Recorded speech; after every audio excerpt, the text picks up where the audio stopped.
Good morning. Rise in freedom. I'm Austin Peterson. You're watching and listening to the Wake Up America Show at wakeupamericashow.com. Glad to have you here. Click that like button and subscribe to the channel so that we can get this day started on the right foot. Glad to have you here. We got a lot of great content and news for you today, so let's go ahead and get this party started. Let's start at the very beginning. Young workers, Generation Z, are doing more job hopping than ever before. Job hopping has lost its stigma. The New York Times is saying, should it? Repeatedly switching jobs has long been a red flag for employers. That's changing as Gen Z and younger millennials and geriatric millennials, even like myself, have been embracing the upsides.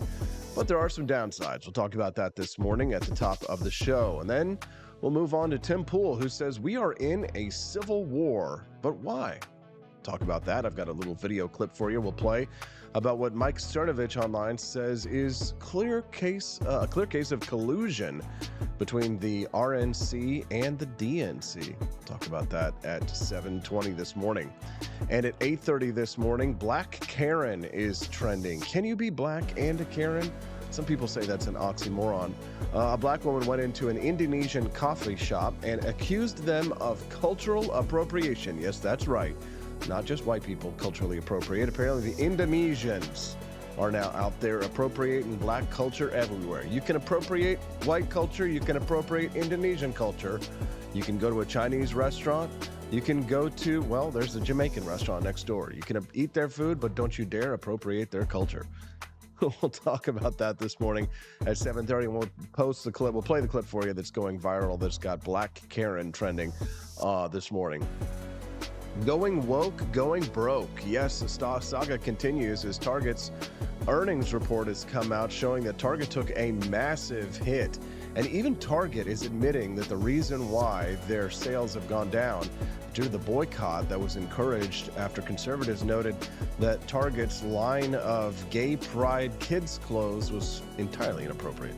We'll talk about that this morning. It'll be a good show. And then we'll finish off the hour with the THOTPOCALYPSE. Artificial intelligence generated women are sucking simps dry on the internet. That's right. No longer. Now it's called the THOTPOCALYPSE because all of the chicks who have OnlyFans are complaining about the fact that now that there are AI generated women, that there are men out there who are paying for AI generated women to do the things that they would have paid real women to do on their OnlyFans.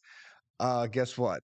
AI is taking the jobs that apparently, for all the complaints that conservatives had about AI taking jobs, it may actually solve the problem of degeneracy in this country. Don't you think that would be a good thing? We'll finish off that today with a little bit of a clip that I pulled from Paul Joseph Watson. He did a video on it a week ago. It was very funny. At 8 o'clock this morning, Judge Napolitano will be here to give us the skinny on the Trump indictment. And of course, Donald Trump is in big trouble with 4 indictments that have come down in 3 states, 1 indictment out of the District of Columbia. The ongoing saga continues as the leading presidential candidate. No one is even close to him in the polls for the Republican nomination for president of the United States. He may be spending a significant part of the campaign trail next year sitting in a courtroom defending himself from multiple charges, of which the combined sentencing from these charges could lead to 1,000 years in prison. What? Anyways, and one of the funny thing too is that one of the charges is pretty much identical to what Hillary Clinton was accused of doing with deleting her emails, etc. We'll talk to the judge about that this morning and hear what he has to say. And I also want to talk to the judge a little bit about America's role when it comes to the defense of Taiwan. That'll be an interesting conversation. We'll speak to the judge this morning at 8 o'clock. I think you know what he's going to say, but I'll press him on it, and we'll be fun. I'll play the role of the statist as usual. At 8:30 this morning, I'm going to speak to Joshua Smith. Speaking of statists, just kidding, Joshua. Joshua Smith is a Libertarian Party presidential candidate. I have extended an invitation to all the filed candidates for the Libertarian Party who are running for president of the United States to come on this podcast. I've already spoken to Mike Dermott, and I've spoken to Chase Oliver so far. Of all the declared candidates, I think there's maybe 3 or 4 more. So far, as of yet, we haven't seen any announcement from or movement on behalf of Dave Smith to run for president.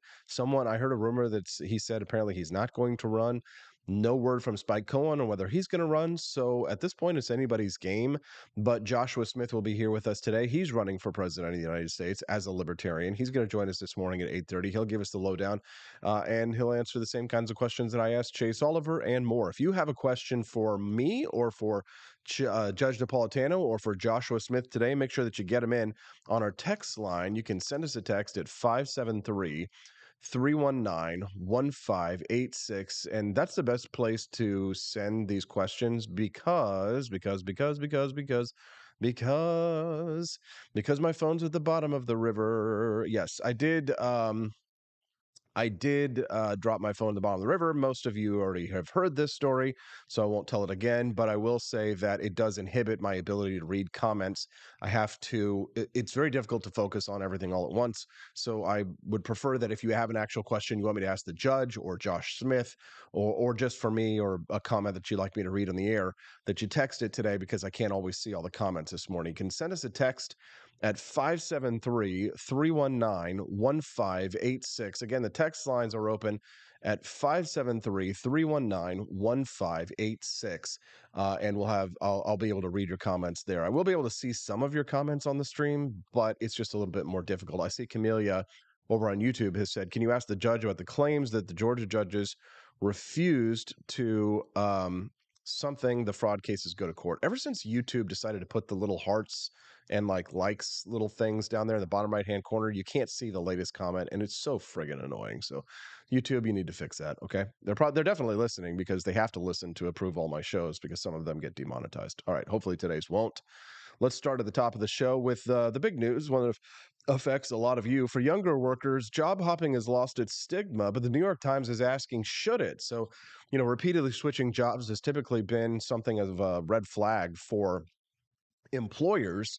That has been changing, though, in recent years. Gen Z, younger millennials, and that at least writes the New York Times. But a lot of people in my age cohort of geriatric millennials, as they call us, oh my God, geriatric America is a millennials. nation that can be defined in a single word. I was going to excuse me. Look at her. She looks like she's 19 years old, sitting there with her, like a little lady with her legs crossed. Yeah, speaking of geriatrics there, How dare you? I know, right? Anyway, so the New York Times focuses on this story of a young Indian man, Pranav Ravikumar, who's held 3 jobs since college, and he's only 24 years old. By the time I was 24, I had definitely held probably 2 or 3 jobs. I don't know about you. But he left his most recent job for a remote work job. And so he stuck with that for about a year, and then he started job hunting again and found a new job, right? So he says it's been a positive experience for him. This is what Ravi Kumar says. He's almost doubled what his starting salary was at a previous job. And he says, that's important to me. I really wanted the flexibility of remote work, and I'd be hard pressed now to give that up. And I've gotten a lot of professional experience across industries super quickly. So job hopping has historically been a red flag for employers. It's not new, but it's becoming more common. 22.3% of workers aged 20 and older spent a year or less at their jobs in 2022, the highest percentage with a tenure that short since 2006. So about 33% spent 2 years or less at their jobs. Trying to think, what is a job other than like a waiting tables job that I had for 3 days and they let me go because I was just totally. It's a long story about why they let me go from this place that I was waiting tables at, but nevertheless, it was a conspiracy against me, and a legit conspiracy. But we'll tell that story later. Nobody cares. But the shortest job that I've actually had that was an actual job that I worked at for a while but less than a year, was in 2009. I worked at a think tank for like 9 months, 8 or 9 months, and then I got a job where I made more money and had to move, and it was a good opportunity, so I had to take it. Right, you make more money, get better career, you've got to take those kinds of opportunities. Because here's the reality, and I think you knew that this is what I was building up to, is that especially for my age cohort again and lower, we know that you're never going to get a raise. Okay. I mean, unless you work a blue collar job where raises are just built in, you probably are never going to get a raise. Some of you might have gotten raises. It's not to say that it doesn't happen. And maybe my career is a little bit all over the place, but the fact of the matter is I have never gotten a raise ever. I've gotten bonuses for work that I've done, right, in sales positions, but I've never gotten an actual raise. I've never seen a salary increase ever. Have you? I would be curious to hear about your personal experiences with that. If you can drop it in the chat below. I mean, if you've ever gotten a raise at a job that you've had, it doesn't count if it's kind of one of those blue collar jobs where you work at like a meat packing plant and it's like, okay, 2 years down the line, you're going to get a raise, right? If you're a construction worker, I understand, right? If you work at, the body shop in town, good morning, Mr. Vanderfeltz, like they may have like a schedule for you for a raise. I've never received a raise in my life, and I've never had any hope of one. And I've been at some jobs where the longest I think I've been at a job, 3 years. 3 years is the longest I've been at a job, right? And there was never any raise. As a matter of fact, like I've had to take pay cuts at jobs that I have done a good job at. It wasn't like a pay cut where it was like I took pay cuts. Yeah, be careful about doxing yourself on this one, Austin. I've just it, and it wasn't because of like a performance pay cut. It was just that the bosses were really stingy, and they're like, profits are down, so they just cut everybody's pay and stuff like that. So, to me, job hopping is really the only way for young people to be able to get ahead in these markets. But some employers do see these as red flags, right? Many Gen Z workers, though, and younger millennials aren't worried. 74% of 18 to 26-year-olds and 62% of 27 to 42-year-olds were searching for a new job or plan to search in the next 6 months. Yeah, I was actually just having this conversation with a good friend of mine. You may know them. About their job opportunities and job prospects. And there was someone who got let go recently in their organization, and they were like, okay, well, this could happen to any of us. It is a good reminder. It can happen to any of you. You could lose your job at any time. I've been there. I can tell you that due to whether things that are under your control or not under your control, your employers can just boom, snap their fingers and you're done overnight. You may think, oh, I add a lot of value here, or I brought in the most amount of sales last year. It doesn't matter. They can fire for anything these days, and they will fire for anything like these days. Maybe you're just not woke enough, right? Maybe you're the wrong color. They need a diversity hire. They've got to meet their diversity, equity, and inclusion standards, right? You haven't sold enough, homosexual baby onesies, right? So it's a weird marketplace out there. And if you're not selling enough gay baby onesies, yeah, gabies sounds like rabies. If you're not selling enough gay baby onesies down at the plant, you might be out the door, which is why I tell everybody I know, my friends, I'm like, if you've got a job and you feel secure, that's the time to be looking for another job, because the best time to be looking for a job is when you've got a job. I can tell you right now that if I were to look for a job right now, it would be harder for me now because even though I have a job, right, you don't have to use air quotes, Austin. It's a real job, damn it. Even though I have a job, right, I'm not working for someone else.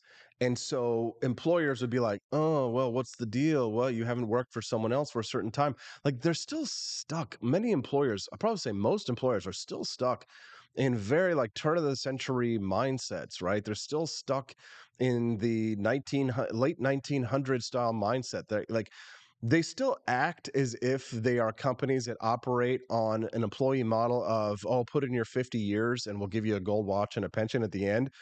Except if you work for them for 50 years, there's no gold watch and there's no pension. I mean, the only jobs that I know of where you can actually get a retirement, unless you're getting like a 401k, and some jobs don't even offer that, are the government jobs where you get a pension, and then your pensions, of course, come to a certain expense out of all of our pockets. But yeah, and again, there are exceptions to these rules. I know what you're saying right now.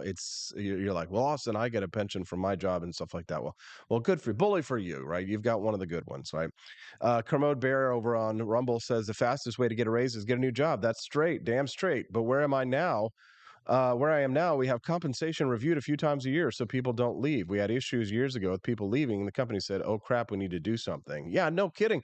Well, see, that's an intelligent company. I think that that's probably the exception rather than the rule. One of our listeners just texted in and says that, are you not live on your web page? Misgendering a crime is right under the live show. Yeah, we're not live over on wakeupamericashow.com right now. I will fix that. Sorry about that. Sometimes I forget to drop the embed code over on Wake Up America Show. I will do that during the commercial break, which I will get to in just a couple of minutes. If you're just tuning in to the Wake Up America Show, good morning. Nice to hear from you. Make sure you click that like button. I'd appreciate that. John Rail over on the live stream says many employers now are not giving automatic raises. My company only gives raises if you have performed. Many people left during because they were phoning it in every day during COVID. Yeah, probably true. Quest Fanning says his first large percentage raise was back when he was tutoring in college in 2003. He went from $7.50 an hour to $15 an hour. So that's quite a raise there. Very nice.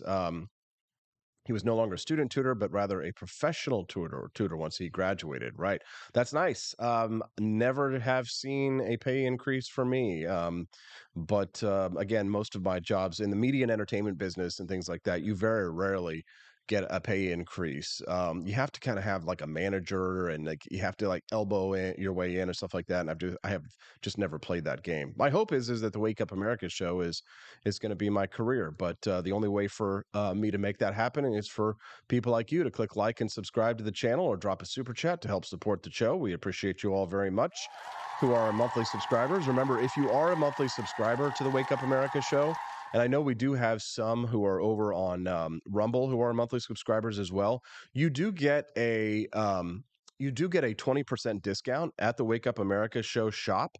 So if you haven't already, make sure that you get in touch with me and let me know you want your 20% discount code. I will send that over to you so that you can get your discount on the shop. And of course, you are entered in for monthly prize drawings.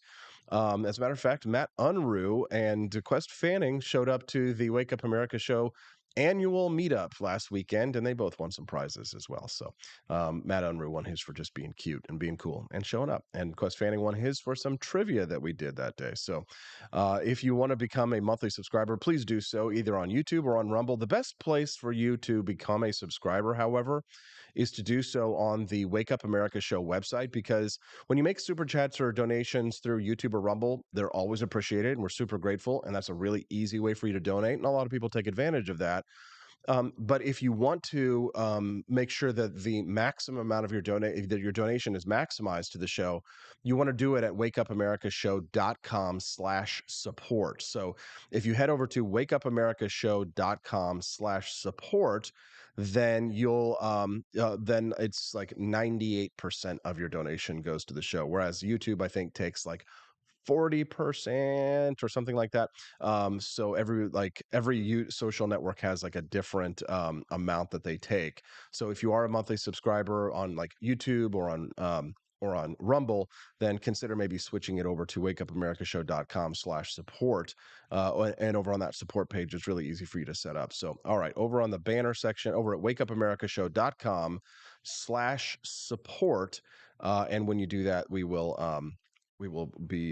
get a lot more of the donation, of the percentage of your donation. All right. Tim Pool says we are in a civil war. So Mike Cernovich says this is collusion. A Georgia GOP politician refers to the Trump RICO indictment as, quote, our opportunity to get rid of Trump. Take a listen. This feels different. You know what? Donald Trump did his most damage in Georgia. He sucked the soul out of the Republican Party here. He's sucked the morality out of the Republican Party, the fiscal responsibility out of the Republican Party. He sucked our winning percentage out of the Republican Party. He's taken everything from us, and it is our turn to take it back, right? It's our turn to win elections based on the policies that we think we're better on. This is the prime spot for us to take Joe Biden to the woodshed and call him out for not running the border right, not protecting our communities, not putting our best foot forward internationally. These are our moments in time.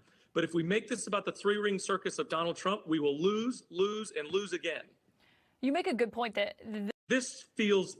All right. So this is former Lieutenant Governor of Georgia, Jeff Duncan. He's a Republican. He's talking about Donald Trump and the RICO indictment against him. Tim Pool, as you can see over here on the stream, on his Twitter account or his X account, says, "You are in a civil war. I say, you are in a civil war, son. I say, a civil war. We are at a civil now. We are engaged in a great civil war to determine whether or not a government by the people, for the people, shall not perish from this earth." What is this? Jubilation Tea Cornpone shit. Okay, Austin, that's enough. But this is a Georgia GOP politician who's saying that this is our opportunity to get rid of Trump. Mike Cernovich, who this, as you can see, he's retweeting here, is saying that that this is collusion, that this shows that the GOP is colluding with who? Our opportunity to get rid of Trump? Who are they colluding with exactly? You have to understand the dynamics of the relationship between Donald Trump and the Republican Party of Georgia. It's very, very tentative because if you remember, and Matt Unruh did a good job of reminding me of these dynamics over the weekend, you have to remember that Donald Trump in Georgia, where one of these indictments are made against him, Donald Trump in Georgia came out against the governor of Georgia, their popularly elected governor, Brian Kemp of Georgia, because Brian Kemp refused to throw his attorney general, Brad Raffensperger, under the bus when he demanded that Brad Raffensperger find 11,000 votes for him, right? So that was the quote that's got Donald Trump in trouble in Georgia. That's what these indictments are predicated on, this idea that Donald Trump essentially wanted the attorney general, not the attorney general, the Secretary of State, Brad Raffensperger of Georgia, to find 11,000 votes. And so when Brad Raffensperger, the Secretary of State, refused to go out and find 11,000 votes for Donald Trump so that Trump could win Georgia, of course, Donald Trump attacked and, claimed that the Secretary of State was in on it. And then he asked Brian Kemp to put pressure on Brad Raffensperger. Kemp is the elected governor of Georgia. Trump, the governor of Georgia, refused to go after his Secretary of State to do what Trump wanted him to do. And of course, Trump then goes after the governor of Georgia, the Republican governor of Georgia, Brian Kemp. So it's this nightmare web of lies and deceit and terror and fear and elections, fear and loathing in Atlanta, in Georgia, that has culminated in the criminal indictments, the charges that are being made against Donald Trump, which means that Donald Trump will likely spend several weeks, 4 to 5 weeks at least, in courtrooms next year defending himself in the heat of the primary season, which is, of course, what the Democrats want. They want to see Donald Trump defending himself. They're going to place Donald Trump courtroom footage on CNN. I mean, we're setting ourselves up for the biggest circus election of our lives. If you thought 2020 was a circus of an election, you haven't seen 2024 yet. 2024 is going to get nasty. It's going to get weird. It's going to be wild. And quite frankly, I'm here for it. I think that it's going to be kind of exciting. All right. Black Karen is trending. Why? Can a black person be a Karen? Well, some people say it's an oxymoron. I say everybody's a moron. We'll play that clip. We'll talk about cultural appropriation when we get back. And then Target went woke and they is going broke. When we get back on the Wake Up America Show at wakeupAmericaShow.com. I'm Donald Trump, and I approve this message. Believe me, Austin Peterson is the best. He's got the greatest Wake Up America show I've ever seen. Whenever I tune in the mornings and watch the live stream, let me tell you, he has got the absolute best content. I love his guests. It's just a total blast to watch, and I highly endorse and recommend the Wake Up America show. It's terrific, believe me. Hello, my name is Kelvin. Welcome to Frenchy Bush. This is my Dee-Dee's website. Now I've decided to speak to you with my real voice for the first time ever to tell you about how cool Frenchy Bush is. But I've decided that this is the perfect opportunity to share with you. Frenchy Bush is a good website. You should follow us on socials. If you like Frenchies or any kind of bulldogs, me and my new brother George are going to try to make your life more fun. Hello, I'm I'm George. My neck isn't really thick yet, but it will be. We are so glad you're here. Please ignore my floating eyeball. It helps me spot predators who might be approaching from the sides. Dee Dee made Frenchy bullshit to review things that he uses on me and my brother to tell you if it's good or bullshit. Take this collar, for example. Dee Dee really likes it. Dee Dee said it's really handy because us Frenchies got thick necks. Need something really tough. People think Frenchies are little, but if you look at us from below, you can see we are really pretty buff. Beefcake. Yes. Look at my creamy thighs and chest. Yes. You like that? Big brother, please focus. Frenchy Bullshit. Please follow us for more great content and read the Frenchy Bullshit blog for more fun and cool stuff.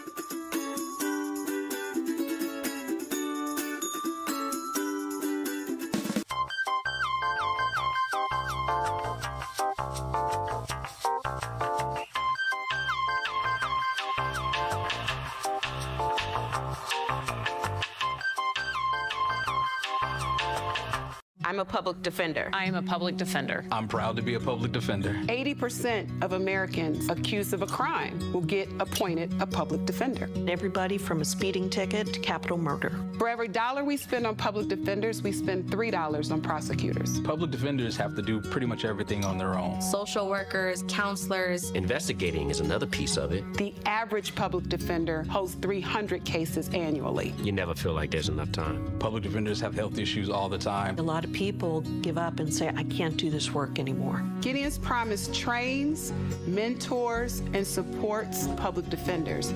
There are a lot of people who say that they would not still be public defenders, but for Gideon's Promise. It's fueled me to continue on in this fight. Gideon's Promise has changed the face of public defense. People see us as troublemakers. Good trouble only. We don't make it easy. It should not be easy to take away someone's liberty.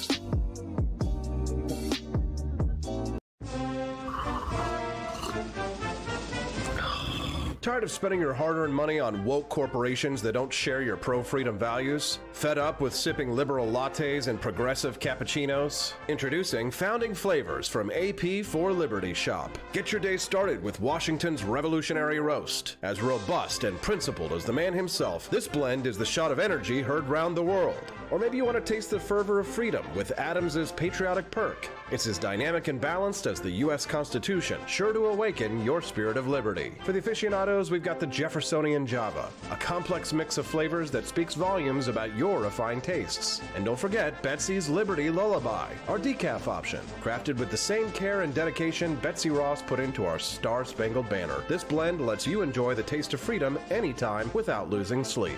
No woke beans here, folks. Just pure, patriotic, pro-freedom flavors brewed with love for liberty. So why compromise your principles for a cup of coffee? Stand up for your values, perk up your patriotism, and start your day the American way. Get your founding flavors at apforlibertyshop.com.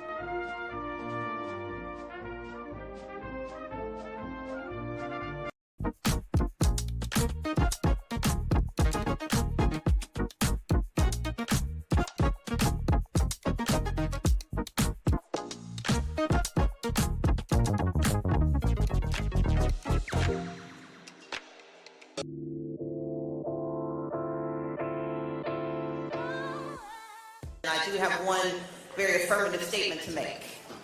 We won. But I didn't lose. I got the votes. But we won't know exactly how many because of how they cheated. I did win my election. I just didn't get to have the job. We were robbed of an election. Using the word rigged, using the word steal, do you think it's dangerous going into 2020? I don't, because we can actually back it up. And so in response to what I believe was a stolen election, and I'm not saying they stole it from me, they stole it from the voters of Georgia. In fact, someone outside asked if I'm ever going to concede. The answer is no. This is not a speech of concession. Because concession means to acknowledge an action is right, true, or proper. And I will not concede because the erosion of our democracy is not right. People are like, thank you, man. you're going to steal your election. It was not a free and fair election. I think the election was stolen from the people of Georgia. I believe it was stolen from the voters. Thousands of Georgians had their voices stolen because they were not able to cast ballots, and they cannot be guaranteed that their votes will be counted in 2020 if we don't do this right. If what happens to you happens nationally, and we see whoever wins the Democratic nominee, if they say, actually, I can prove that there's a number of votes in every state and that the same thing that you just described happens in multiple states, should they concede? I do not think we should concede an election until we know the results of an election. I still fundamentally believed it could be fair.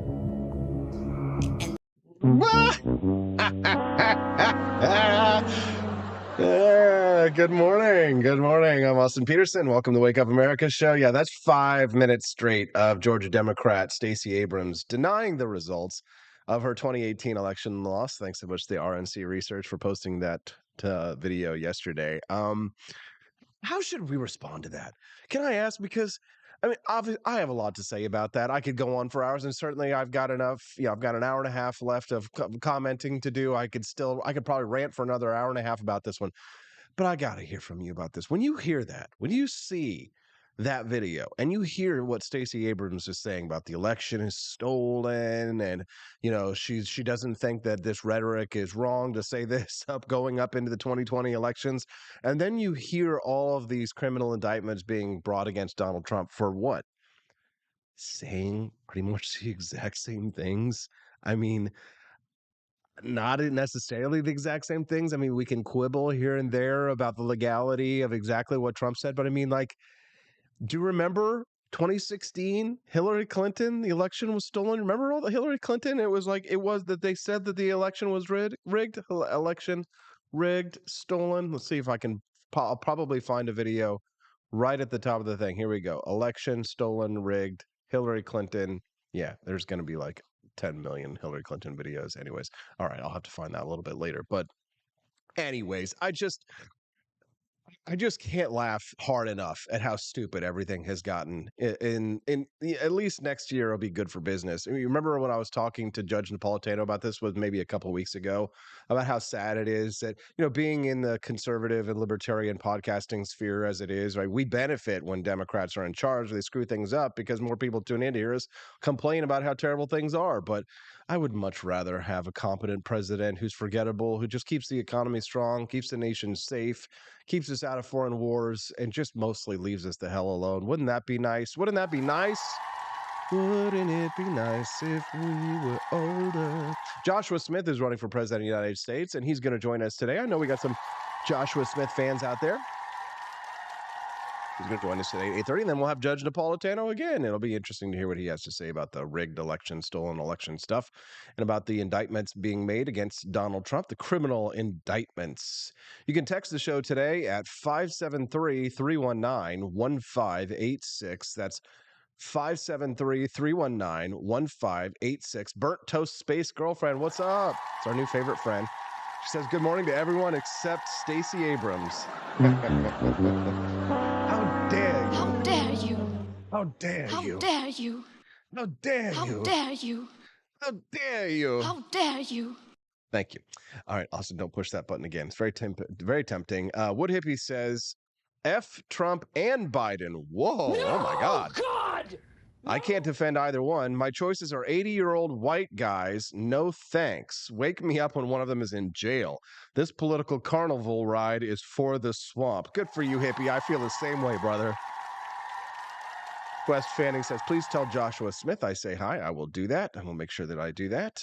But first, it's time for us to talk about going viral on Twitter. It happens all the time. We've got a new lady who is going crazy on camera, which means it's going to be a great viral clip. But Black Karen is now trending on Twitter, and the outrage is that you cannot be a Karen and be black. That only white people can be Karens. But I'm pretty sure that this Karen, this woman meets the definition. This is a Black Karen accusing an Indonesian business of, quote, stealing black culture. Let's take a listen to what she has to say. Question: is this black owned? No. Is this black owned? Okay. Interesting. Hold on. Question: is this black owned? No. Okay. Interesting. Interesting. Interesting. So she's on the warpath already, you can tell. How's it going? Good, how are you? Doing good, doing good. Olivia? Yeah, Taro Slush. Got you. It's coming up right now. Here we go.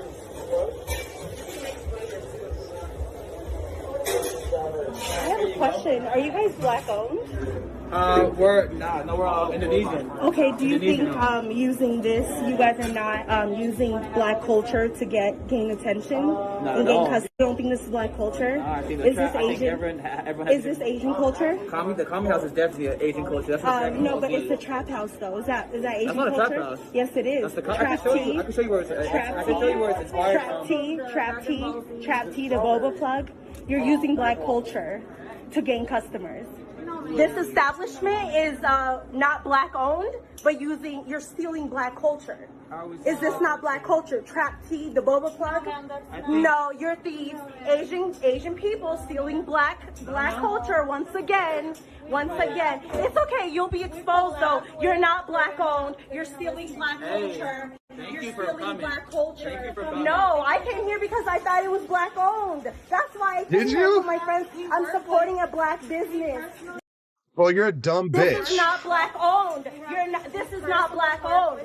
Asians stealing black culture once again. You should steal black culture. There's the one white lady there who works there. You're a coon. Don't talk. I'm a coon. So here's the thing. So I'm sorry, I'll shut up. So here it is. Here's a black man who's actually like, wait a minute, right? So you're probably confused about what's going on, and I don't blame you here. So she's ordering some boba tea here at this Indonesian business. She's accusing them of using black culture, which is she says a trap house, but he says that it's not a trap house. That she says is a trap house. What the hell is a trap house, you may ask? Well, if you are under the age of 25, you might know, but a trap house is a place where illegal drugs are sold. The trap house was filled with junkies, right? You use it in a sentence, trap house. So a trap house is a place filled with people who are on drugs. Okay. So imagine though, just think about this, and we're going to get into this in a second. She calls the black man like this, a bad word here in just a second. Imagine for a second, like being upset at someone for appropriating black culture, but then also being proud that black culture is a house where everybody's on drugs and being junkies. Okay, hold on. So let's finish the video before we rip it apart. Hold on. Let's get the facts straight, and then we can distort them as we please. Am I right? Anyways, this black Karen continues on. Let's hear it. I came here for my friends. I'm supporting a black business. This is not black owned. This is not black owned. Asians stealing black culture once again. You're a coon. Don't talk. I'm a coon. I came here because I didn't know it was black owned. I already did. But I'm tired of people. Because you're a coon. You're a coon, she says. Yikes. Boo. LMAO says, Anna Marie. Good morning, Anna Marie. Nice to see you.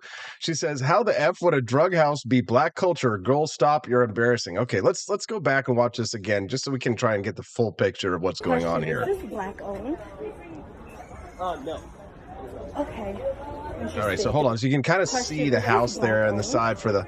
Is this black and anti-social social club? The guy's wearing this shirt. You can see here the house has got a picture here of a house. It looks like a log cabin to me, but I mean, she said it's like a long house. Here we are. People just trying to enjoy their boba tea. Excuse me. Everybody's happy. How are you? She's here to ruin everybody's day. Yeah, Taro Slush. It's coming up right now.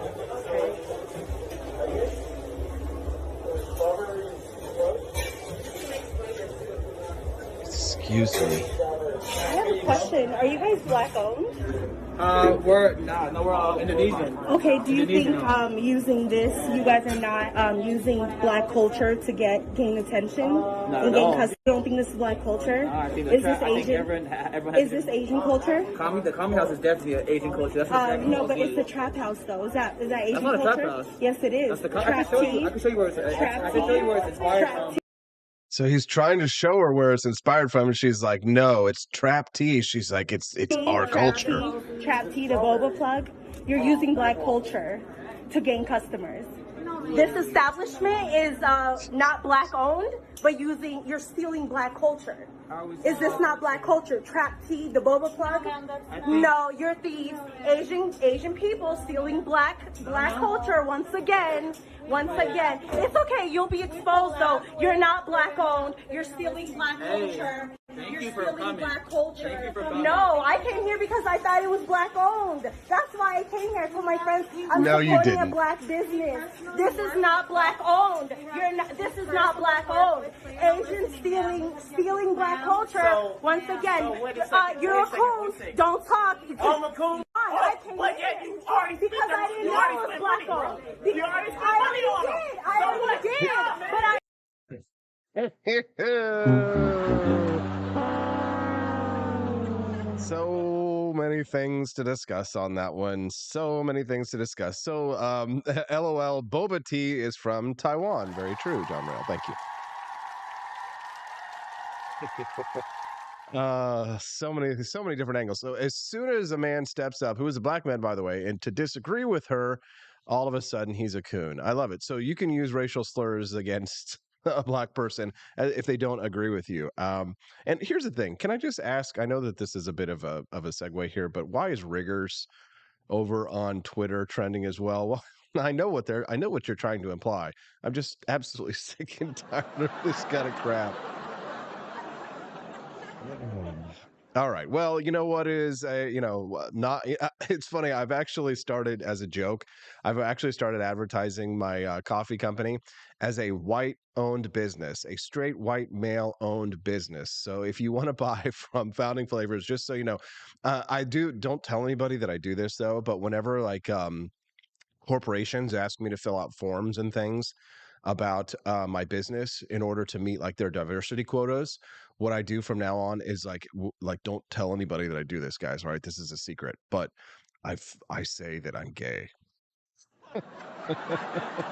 I say that I'm gay. I'm a member of the LGBTQ plus community, and I'm a minority. I lie. Don't tell anybody. Please don't do that. But whatever there's a form that they fill out, and major corporations will do this. Any of the tech platforms that you're on, for example, they'll ask if you are a woman-owned business, or if you are a minority-owned business, or if you're a member of a diverse community, LGBTQI plus. I say yes to all of it. But then when I advertise my business, it's white male-owned. Woke certified, woke free, white male owned business. By the way, have you tried my delicious coffee? Maybe it's time for you to get a little lesson in what we have to offer here. The white man bringing you the best coffee, which, did you know coffee is racist too, apparently? Well, you're going to learn today. You have to force behaviors, and at BlackRock, we are forcing behaviors. Mao ordered his citizens to throw off the four olds. Old thinking, old culture, old customs, and old habits. So, your whole life went in the garbage overnight, no biggie. And those who resisted were attacked by an army of purifiers called the Red Guard, who went around the country putting dunce caps on people. Yeah, who didn't take to being a new kind of mortal being. If you don't force behaviors, whether it's gender or race or just any way you want to say the composition of your team, you're going to be impacted. Well, things haven't been so sweet for Ben & Jerry's after the company posted an anti-American tweet, a few of them, on the 4th of July.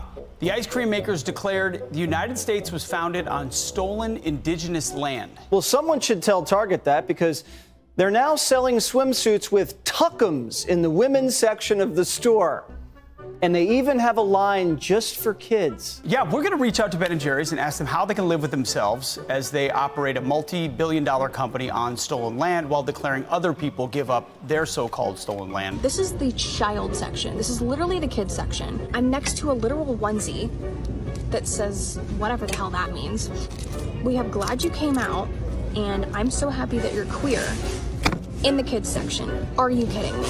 I'm sorry, but pride and toddler don't belong in the same sentence. Good news! Starbucks will offer its workers reimbursement of travel expenses related to accessing abortion and gender-affirming procedures. Kyle Rittenhouse was seen wearing a Black Rifle Coffee Company shirt, and they wanted to distance themselves from that individual. Key employees at the company also were donating to Democrats. Hafer doubled down on throwing many in his base under the bus, describing them as racist and a repugnant group of people.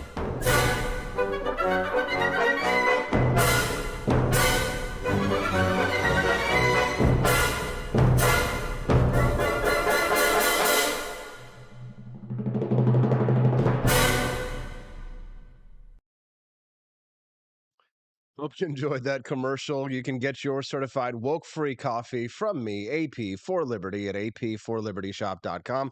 My favorite these days is the Jeffersonian Java. I think it might be starting to overtake the Franklin's Electric Elixir just because there's more caffeine in the light roasts. If you haven't tried it yet, I promise you're going to love it. And you know what? If you don't, just contact me and say, hey, Austin, I don't like your coffee. And I'll tell you what, I'll give you my home address. You can send it back to me and I'll drink it. So what do you have to lose? Try it today. Go to apforlibertyshop.com. Get yourself a bag of coffee today. Certified woke-free, straight white male-owned business this morning. You know I'm not going to be a Karen. All right, it's time to talk about the thought-pocalypse. Yes, now people have been complaining about artificial intelligence taking people's jobs, and most of the whining we're hearing these days are from people who say that, oh my God, the truck drivers are going to have the artificial intelligence driving the trucks, and we're going to lose all these blue-collar jobs.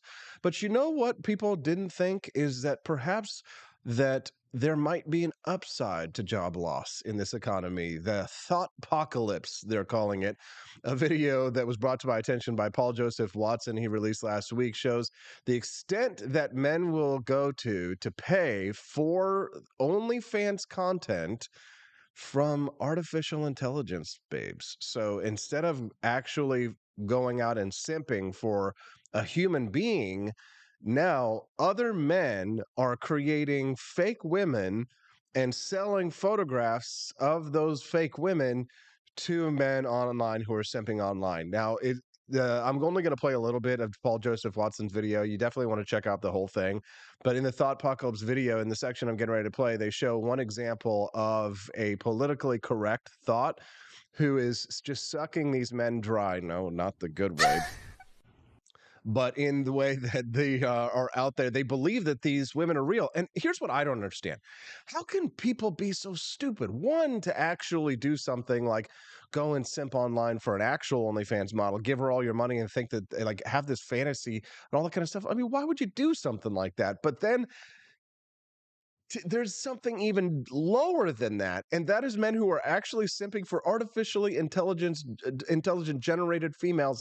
Anyways, let's just play the clip and we'll talk about it here. This is Paul Joseph Watson. Michaela, created by American AI company Broad, is worth over $10 million and can earn over $10,000 in sponsorship posts. She supports Black Lives Matter and transgender rights, so the creators can ensure she only ever expresses the correct opinions, avoiding the risk of ever being cancelled. Fashion brands like Levi are already using AI-generated models, enabling massive cost cutting, but while there's an inherently... Yeah, think about that, right? So for a lot of corporations who need models, it's very expensive to set up a photo shoot, it's very expensive to hire a model, do makeup and all that. They can just take their clothes and put them on AI-generated models. As a matter of fact, I do this at apforlibertyshop.com too. Creepy nature to these AI sex bots and virtual influencers. The responses to them creepy, by isn't it? simps treating them like real women is both funny and tragic. Don't you just love the view from a rooftop pool? Sexiest woman alive! Yeah, not a woman and not alive. I wish I could meet you one day and give you a big hug. Not really getting this, is he? Is this too short? The chance of any red-blooded male complaining is zero. As always, you look stunning, and your blonde hair contrasts really well with black. Champ! It may be short, babe, but you look marvellous. I can see myself wrapping my arms around you, reinforcing how beautiful I find you to be. I do apologise, however, should my hands happen to find their way to caress your backside while in an embrace. Dude, this is these are real people who think that these are real women, and they are really simping for them. They are really simping for fake women. It's just the saddest thing I've ever romance seen. is dead. Stepping in a miniskirt Monday like, this is what American men fight wars for. See, just that guy right there. You know this guy right there. Romance is dead. Stepping in a Hold on. miniskirt Monday like, this is what There he is. See, Ben Austin, Thanatos 8567. This is what American men fight wars for. Oh my God. We all know. What is it with boomers, by the way? And I hate to pick on the boomers here. Why do they always do the photograph, the pictures from underneath? You know what I'm talking about here? Hold on. Let me go back to that, right? You can see, why do you always do that? Take the picture from underneath you like that. Like, we already look like, and trust me, like, if you took a picture of me from underneath, that is how I would look, okay? I would look just like Ben Austin, right? But that's why you always got to take, the camera that I actually have set up right now, because I'm vain, is set up at an angle so you don't see my double chin. Otherwise, it'd be like this. Can you imagine, though, like, this is what you are famous for, the one bit of notoriety. Millions of people are going to see you. Here's your 15 seconds of fame, Ben Austin. This is what American men fight wars for. Simping for an AI picture, thinking that it is an actual woman. It's sad. It's sad. The only thing sadder than that would be another boomer simping for a 17-year-old girl. You know who I'm talking about? Look at her. She looks like she's 19 years old, sitting there with her, like a little lady with her legs crossed. I got to say good morning to our new friend, Gustav de Molinari. Welcome, Gustav. Nice to see you, brother. Thanks so much for turning in. We're glad to have you here. It takes the TMNIFR to a new level. That mother effer is not real. Very funny. Appreciate you. Glad to have you here, man. Make sure you subscribe to the channel that you're watching us on this morning, Gustav. And if you're watching us on Rumble as well, make sure that you click that like button and subscribe to the channel to help us spread the message of economic freedom and personal liberty. We appreciate you all very much. Let's continue to hear what other degeneracy there is in the modern American world. men fight wars for. Wow, we finally found a legitimate reason for the invasion of Iraq. AC went out of the office and parts unavailable until late in the day. Only one way to recover. Heart eyes, heart eyes, heart eyes. Wow, heart eyes, heart eyes, heart eyes. Hopefully the parts won't come in at all today. Winky face, slush face, fire, fire, fire, heart. This is the American equivalent of show Bobs and Vagine. All right, I got to stop. Austin, stop this degeneracy at once. I'm going to have to become a Catholic and started a crusade. Go to war against the Saracens and the Muslims. And the Moors. Okay, Austin, that's enough. Deus Vult.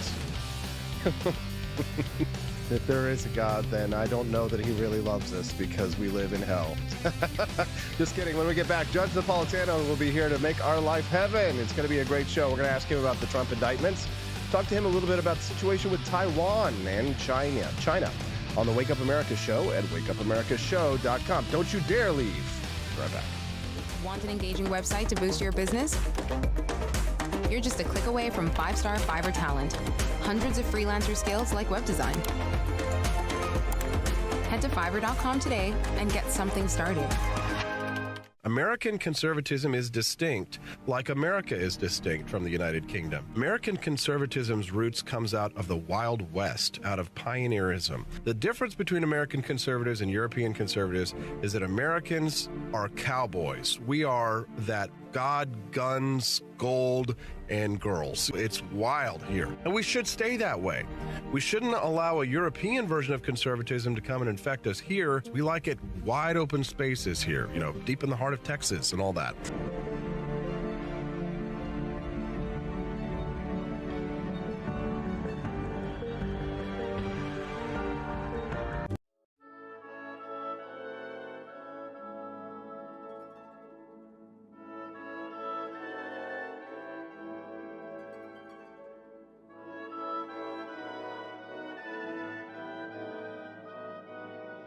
Hey there, it's your favorite Vice President Joe Biden. I wanted to talk to you today about the Wake Up America show, the best source for all your political news and commentary. But before I get started, let me just make sure I have all my notes in order. Okay, where was I? All right, the Wake Up America show. It's a great way to stay informed and make your voice heard. Boy, what was I saying again? Oh, right. The Wake Up America show. It's important that we all stay engaged and knowledgeable about what's going on in our country and, the thing. But hold on, where was I going with all this? Oh, yeah. The Wake Up America show. It's a fantastic resource. And if you really want to make a difference, man, you can sign up to be a monthly donor at wakeupAmericaShow.com/support. Now,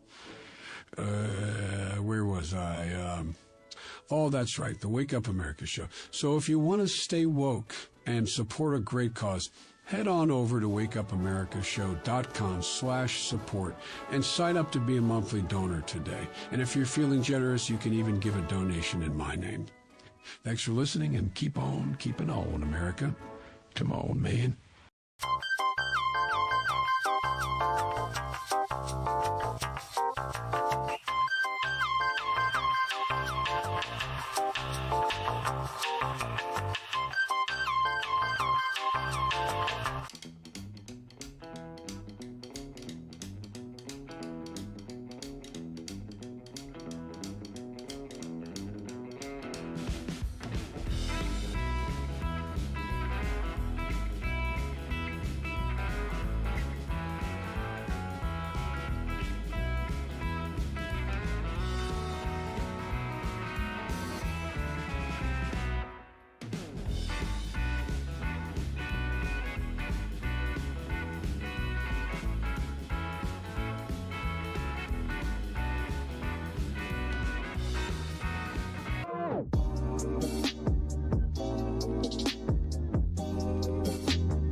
Thank you for watching the Wake Up America show with my dad. Today, I'd like to share with you 3 reasons why you should visit Dad's online store at apforlibertyshop.com. Number 1, you can get exclusive freedom-loving merch designed by AP himself or me mum, Steffi. Liberty Laura has made some designs as well, and blimey, they are great. Number 2, most of these products are so wicked that they aren't even allowed to be advertised on Facebook or Instagram. Modern machine guns and a proper keychain. Plus, our Grover Cleveland t-shirt is so spicy apparently that leftists on Facebook specifically banned it from appearing on the website. Number 3, you're supporting liberty lovers just like you. Spend your money where you earn it, and you help me Pops build a community that supports what you believe. Bloody hell, this commercial is running too long. Gotta run. Bye now. Don't forget to visit apforlibertyshop.com. That's apforlibertyshop.com.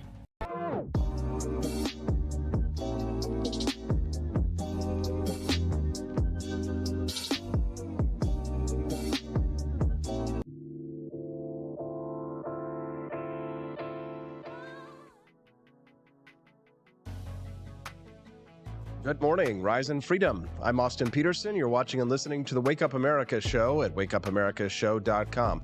Well, my political career goes back about 15 years. It was around the year 2006 or 2007 that I was living in New York City, and I was just starting my political journey. I had read Ayn Rand's Atlas Shrugged, and I started to come into contact with these ideas about libertarianism. But once I had finished with Ayn Rand's works, I said to myself, are there any other people out there who believe what Ayn Rand believes, or at least the nearest that we could get, but who's actually still alive today and who's still publishing? So I found this book called A Nation of Sheep by a gentleman by the name of Judge Napolitano, and I will never forget the day that I was reading this book on the subway train, and I said to myself, I need to know more about this man. I need to get more of this man's books. So I started to devour everything that he had read, and I've read everything that he has written since. Every column, every piece, every book that he's written. I've probably watched every single interview he's ever done on television. I would say that there are very few people in this world who might have had more influence on me than Judge Napolitano, save perhaps my mother or my father. And to be honest, at this point now, I think I've known the judge longer than I knew my mother. For those of you who know that story, obviously a tragic tale, but when I think about my life, I can't think about who I would be as a philosopher or an intellectual And I don't call myself that. He called me that once. He probably doesn't even remember that when we worked together at Fox. And it was probably the greatest compliment that I felt anyone had ever paid. He whispered it to me. He says, "Now you're different, Austin. You're an intellectual." And I was like, hey, no one's ever called me that. I always felt kind of stupid until that point. Maybe I am. Judge Andrew Napolitano, he is the, I guess, left side of my brain if I'm the right side of his. And he's joining us now. Good morning, Judge. Thanks for joining us. Thank you for that moving, touching introduction. I remember those days very well. I still remember the first time you came to visit me before I was able to get Fox to hire you. Great time in both of our lives. And you were the right side of my brain when we had that show, Freedom Watch. Yeah, those were good times, Judge. Somebody actually brought that up to me the other day and said that they really loved and appreciated that show, and it helped to them to formulate their libertarian beliefs. Judge, I'd like to talk to you about what's happening, current affairs with Donald Trump in Georgia. He's been, I believe, indicted 4 times. At this point, the charges that are racked up, if he were to serve the prison time that would be allotted, would be over 1,000 years. Most of the accusations made against him, like the DA, Alvin Bragg in Manhattan, seem to be erroneous. But the one in Georgia is the one that everybody seems to think that the charges might actually stick.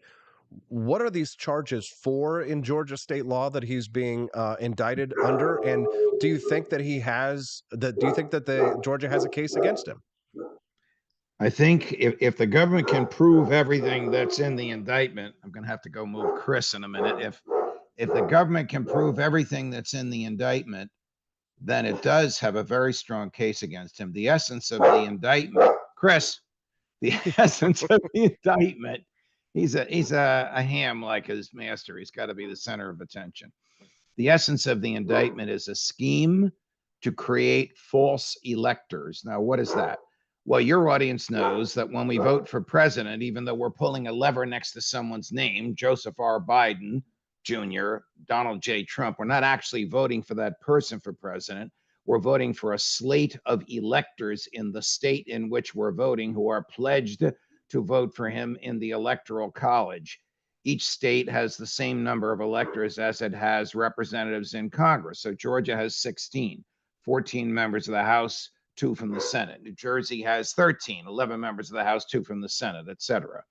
So when Joe Biden won the popular vote in Georgia by 11,000 votes after 2 recounts and after being certified by a Republican governor and a Republican Secretary of State in charge of vote tallies, the state was declared for Biden, and the Democrat electors, whose names don't even appear on the ballot, were certified as the legitimate 16 electors representing Georgia who would cast their ballots for Joe Biden in the Electoral College. According to the indictment, according to the indictment, Donald Trump and Rudy Giuliani persuaded 16 Republican electors to sign documents swearing falsely that they had been elected. And they signed those documents and certified them and sent them to the Secretary of State of Georgia and to Mike Pence as the president of the Senate. Those documents, each of them was an act of perjury because they weren't actually the electors. Okay, that's the background. Trump is indicted with 18 other people. There are 30 unindicted, unnamed, uncharged co-conspirators. There are 91 different crimes charged, each of which is a small step in furtherance of this conspiracy to get the 16 Republican false electors to claim that they were the true electors. Of the 16 who signed those documents, only 4 were indicted. What happened to the other 12? They were given immunity by the prosecutor. They are Giuliani and Trump's nightmares because they are going to testify against the former president and against the former New York City mayor, saying they did this knowing it was false, but hoping somehow it would help reverse Biden's victory in Georgia. That's the case in a nutshell.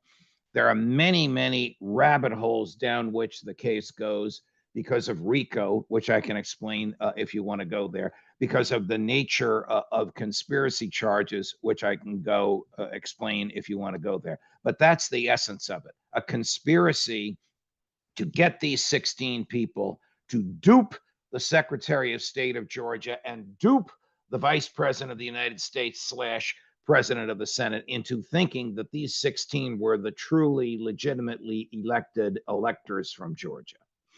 Judge, in your view, do these accusations have merit? Well, if the 12 who are unindicted, the 12 Republican false electors, are going to say to a jury what the prosecutor says they're going to say, this is a devastating case against Trump. It might be the most devastating and the easiest for a jury to understand of the three that you mentioned, the one in New York City, the one in Washington, D.C., and the one in Florida. So yes, there is merit. These are old-fashioned traditional crimes. Signing a document under oath that is false in order to trick the government. It's like signing an income tax return that's false in order to trick the government into thinking that this is truly your income. This is the moral equivalent of taking an oath to tell the truth on the witness stand and then lying on the witness stand. It's that same species of behavior, which I think a jury can easily understand. The problem the government has is there's 19 defendants. They're going to have to try this case in a gymnasium because there's going to be 30 or 40 lawyers on the defense side, to say nothing of all the defendants and other people working for them in the courtroom. It's going to be a logistical difficulty. However, my guess is that many of those other 18, I'll say 17, so not Trump and not Giuliani, will enter into plea deals with the government in return for their testimony against Giuliani and the president. You probably heard this thing mentioned called RICO. Aside from its Italian-sounding slur, RICO, it's a statute from the Nixon era intended to bankrupt the mob. So if a crime family extorted $1 million from a legitimate businessman, the feds would sue under RICO, which would allow them to get 3 times the increase in wealth that the mob family experienced. So if they got $3 million from the mob family, they'd give $1 million to their victim and put $2 million in the government's coffers. That was intended to bankrupt the mob. Who made a name for himself? Who used this more than anybody else? What prosecutor brought RICO into the common everyday media-generated parlance? Rudy Giuliani, now a defendant in a RICO case. So it stands for Racketeer Influence Corrupt Organization. It's basically a conspiracy, but by charging this, they can call you a racketeer. So the front page of today's New York Post, I could stop right there. Remember at Fox when I would say, according to the New York Post, and Stuart Varney would say, stop right there. You know, how can you cite the New York Post? The front page of the New York Post compares Trump to John Gotti because of this RICO charge. If you're just tuning into the Wake Up America show, good morning. What a tangled web we weave. I'm Austin Peterson, and I'm speaking to Judge Andrew Napolitano. Judge is the host of the Judging Freedom podcast, which you may have heard. You can download it on any of your mobile devices if you haven't already. He also hosts a weekly column at judgenap.com, which we'll get to here in just a couple of minutes. Judge, I've got a couple of questions from our audience regarding this. The first one comes from Camellia. She says, can you ask the judge about the claim that Georgia judges wouldn't let the fraud claims or cases go to court? No, I'm not sure I understand the question. Yeah, that one Georgia was judge. Meaning, could it get dismissed with prejudice? This person may mean the challenges to the election did not actually have a trial. That is true because the challengers, the Trump campaign, couldn't come up with any evidence to support their claims of a challenge. So if the plaintiff walks into court and doesn't have any evidence, the court is not going to waste its time with a trial. it's going to dismiss the case. That happened all over the country. The Trump people, orchestrated by Giuliani. Now, what I'm now about to tell you is not a part of the case, because this was a legitimate use of the legal machinery. The Trump people filed 61 complaints nationwide, mainly in Georgia, Arizona, Wisconsin, Pennsylvania, and Michigan.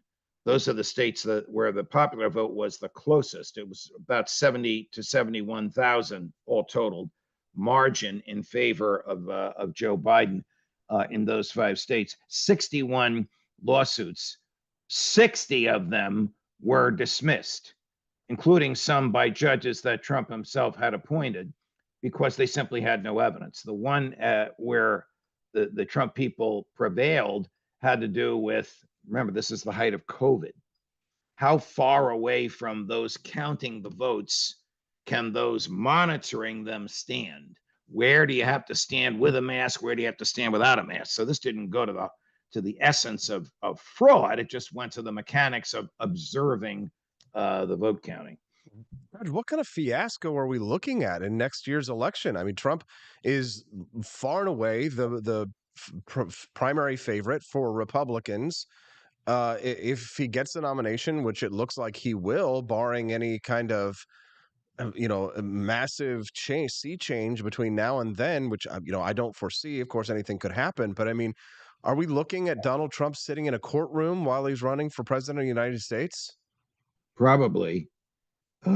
These judges will treat him just like any other defendant, and he may make matters worse for himself. The judge in the January 6 case has told him, you can't threaten witnesses. You can't say, I'm going to get you.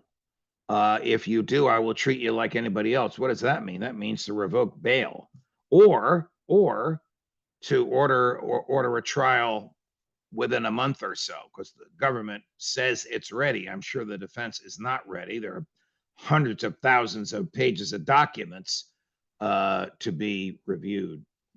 Trump announced 2 days ago that on Monday night, next week now, so this is Monday, August 21st, he is going to give a speech during which he's going to release a report which will refute the indictment in Georgia. This is insane for him to do that. The defendant is innocent until proven guilty beyond a reasonable doubt and to a moral certainty. The defendant has no obligation to come forward with refuting evidence.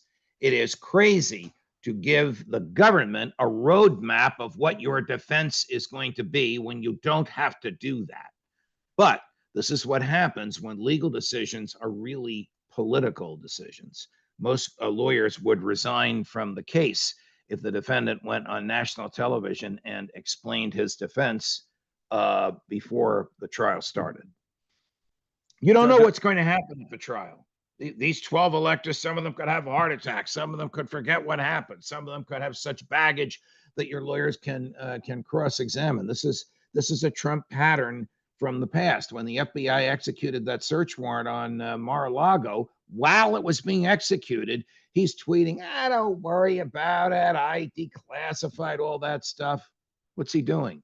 Admitting that he has it. Denying before he's accused. That's a violation of criminal law 101. Don't deny until after you're accused. Don't refute until after you see what the government has against you.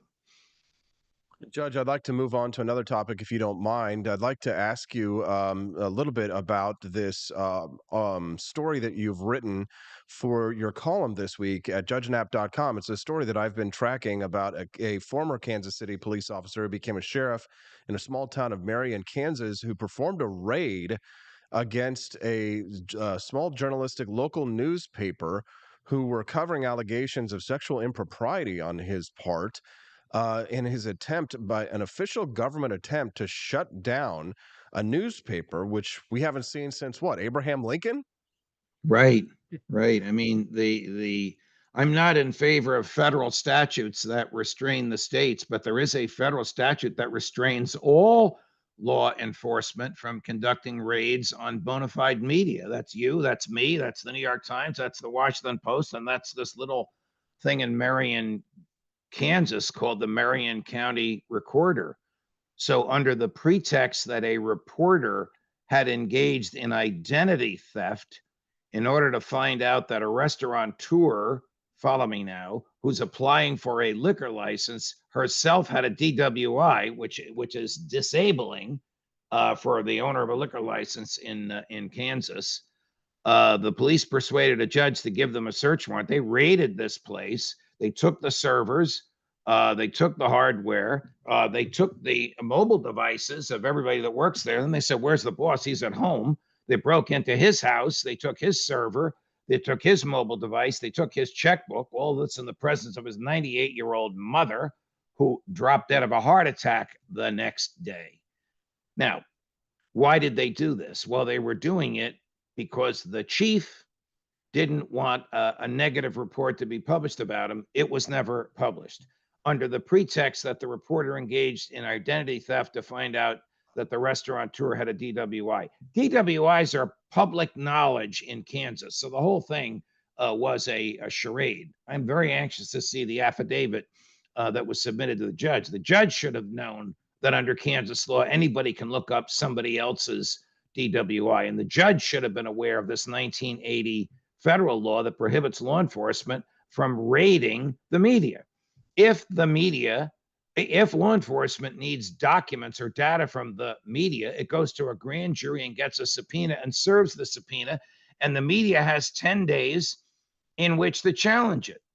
If you're worried that they're going to destroy the documents, well, then serve the media on the computer server. I mean, unless you're Hillary Clinton, where you own your own server and you can bleach it to death, the computer service provider has all the data that they're looking for rather than ransacking a newsroom. This was a Gestapo tactic intended to chill the First Amendment rights of this small town newspaper. It was reprehensible, and there must be very serious consequences for it, because this is how the First Amendment dies, slowly and by 1,000 little cuts. This is one of them. This is good stuff, and you can read this column at judgenap.com. His weekly column comes out every week there on his website. I highly recommend it. I read every word every week, and so should you. I highly recommend and endorse it. Judge, one last question before I let you go. I've been in this conversation the last week with some of our libertarian friends about the situation in Taiwan, which, as you know, the nationalist government of Chiang Kai-shek had to evacuate mainland China when the communists under Mao Zedong took over and became the official government. Ever since then, the American government has supported and through military means and diplomatic means the government in exile, which I'm sure that you and I, to an extent, would prefer that the island of Taiwan would be the legitimate government of China versus the communist Chinese, but that's neither here nor there. We're in a situation now where the nation of Taiwan has become rather endemic to the national security of the United States, specifically because of the importation of microchips. The United States no longer has the capacity at this moment to build and manufacture microchips through a series of laws, labor laws, rules and regulations that you and I, of course, would love to see abolished or overturned. At the moment, that's unlikely to happen. So is it in America's best interest, or is it in our national security interests for us to have a strong relationship with Taiwan, one for the purpose of the importation of microchips, which, we require for absolutely everything we do now, the underpinnings of the American economy. Talk about a rug being pulled out from underneath us from overnight if China were to invade Taiwan. But is it in our national security interest to have a relationship with Taiwan such as the one that we have at the moment? What would you say? I would say that it's a border dispute, much like Ukraine is, and it's none of our business. And I would also say we should have a free market here so that entrepreneurs could begin developing computer chips in their garages and in their basements, and eventually turn into a huge manufacturing facility, free from government regulations and free from onerous taxes. Now, that is a theoretical answer. That's not going to happen overnight. As a practical matter, it is inconceivable that the United States could militarily defend Taiwan. China's military is bigger, stronger, and it's right there. We couldn't even get all of our troops and equipment onto Taiwan from the west coast of the United States because we'd have to get through a Chinese blockade. This would be World War III on the other side of the world. The neocons would love it, and they would appeal to conservatives who yearn for the days when Chiang Kai-shek, with some measure of freedom and anti-communism, was the government in China. Those days are history. Would we have been better off, would you think, Judge? And speaking of theory. Better off what? If Chiang Kai-shek had ultimately won that Chinese Civil War. Oh, absolutely. It would have been better off if Harry Truman had unleashed the Douglas MacArthur, but it didn't happen. Wait, well, can you expand on that? That sounds kind of neocon, Judge. Yeah, well, this was when MacArthur foresaw Mao Zedong and wanted to liberate China from them. But, Truman, who had no problem slaughtering a few 100,000 innocent Japanese civilians in Hiroshima and Nagasaki, did not want us chasing the communists out of China. This sounds like the old Judge with his... Is that Bomb Hanoi shirt still in your closet there, Judge? We're going to say Bomb Remember, Beijing? I had a crew cut when I wore that T-shirt, Bomb Hanoi. You can imagine how that went over on the Princeton campus in the late 1960s. Judge, is there anything else you'd like to share with our audience before we let you go today? Yes, on Judging Freedom today, I have a libertarian friend of yours and mine who's become an expert on the JFK assassination, Jake Hornberger. Today's topic, what is the proof that the CIA murdered JFK?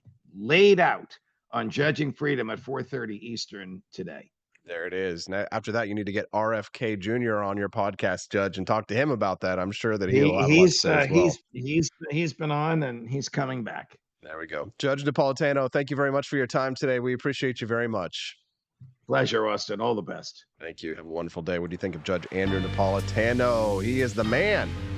I always appreciate his point of view. Lots of more things to discuss. Joshua Smith is running for president of the United States as a libertarian. We're going to have him on here in about 5 or 6 minutes. But before we do, I want to remind you that the Wake Up America show is brought to you in part by our friends over at Lear Capital. And I'd like to recommend today that you learn more about how to invest in gold and silver at learaustin.com. If you visit that today, LEARAUSTIN.com. You can get a free gold and silver information pack. They will tell you, explaining all the details about how to invest in gold and silver.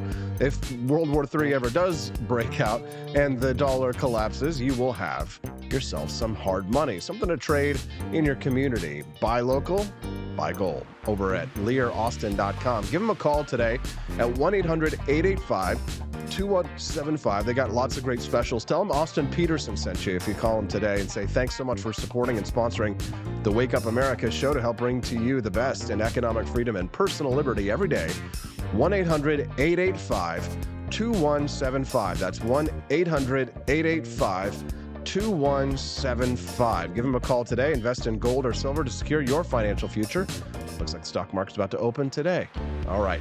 In just a few minutes, we're going to speak to Joshua Smith. He's running for president of the United States as a libertarian. And I'm going to go get him on the line right now, and I'll be right back. 2 shakes of a lamb's tail. Don't go away on the Wake Up America show at wakeupAmericaShow.com.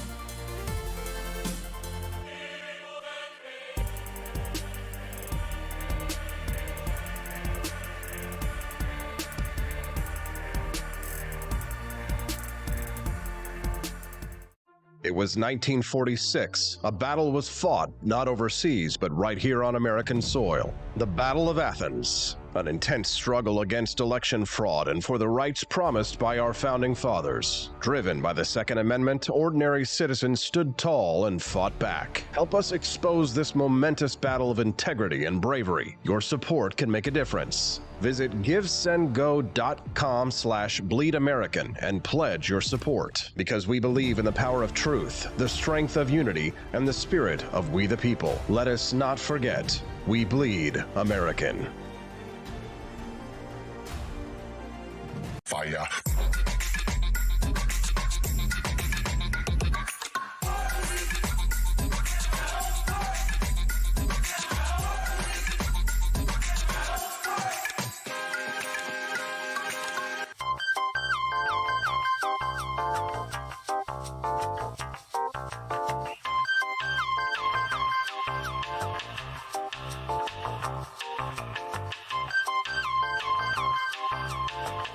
Hello, this is Barack Obama, and let me tell you why Austin Petersen stinks, and you should never pay attention to anything that he has to say. First of all, he's a libertarian, and we all know libertarians are idiots. They don't realize how important government is to everything that we do. I recently became aware that Austin has opened up a libertarian shop at apforlibertyshop.com. Now, I'm asking you as a personal favor to me that you never ever visit apforlibertyshop.com. With all of the great liberty merchandise there, the last thing that we need to do is to get people spreading this message around the country, because then they might start thinking that they don't need government. And that's the last thing that good Democrats like us want. So if you love democracy, like me, and hate freedom, then don't visit AP for Liberty Shop. Like I said, whatever you do, do not visit apforlibertyshop.com. I'm Barack Obama, and I approve this message.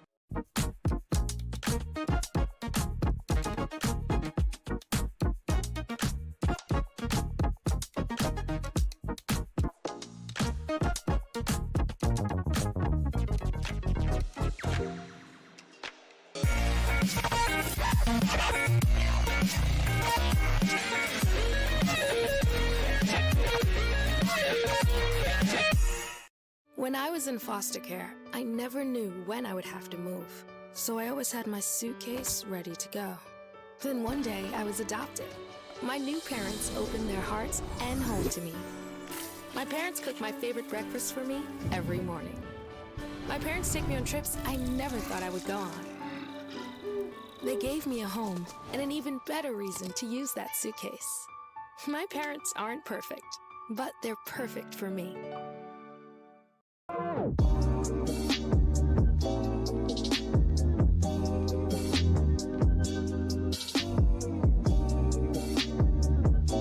would remind you that extremism in the defense of liberty is no vice. It is better to settle these matters in the courts than on the streets, and new laws are needed at every level. But law alone cannot make men see right.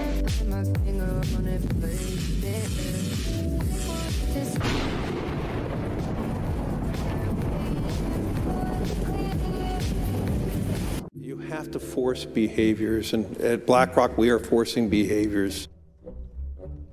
Mao ordered his citizens to throw off the four olds. Old thinking, old culture, old customs, and old habits. So, your whole life went in the garbage overnight, no biggie. And those who resisted were attacked by an army of purifiers called the Red Guard, who went around the country putting dunce caps on people. Yeah, who didn't take to being a new kind of mortal being. If you don't force behaviors, whether it's gender or race or just any way you want to say the composition of your team, you're going to be impacted. Well, things haven't been so sweet for Ben & Jerry's after the company posted an anti-American tweet, a few of them, on the 4th of July. The ice cream makers declared the United States was founded on stolen indigenous land. Well, someone should tell Target that, because they're now selling swimsuits with tuckums in the women's section of the store. And they even have a line just for kids. Yeah, we're going to reach out to Ben & Jerry's and ask them how they can live with themselves as they operate a multi-billion-dollar company on stolen land while declaring other people give up their so-called stolen land. This is the child section. This is literally the kids section. I'm next to a literal onesie that says whatever the hell that means. We have glad you came out, and I'm so happy that you're queer. In the kids section. Are you kidding me? I'm sorry, but pride and toddler don't belong in the same sentence. Good news! Starbucks will offer its workers reimbursement of travel expenses related to accessing abortion and gender-affirming procedures. Kyle Rittenhouse was seen wearing a Black Rifle Coffee Company shirt, and they wanted to distance themselves from that individual. Key employees at the company also were donating to Democrats. Hafer doubled down on throwing many in his base under the bus, describing them as racist and a repugnant group of people.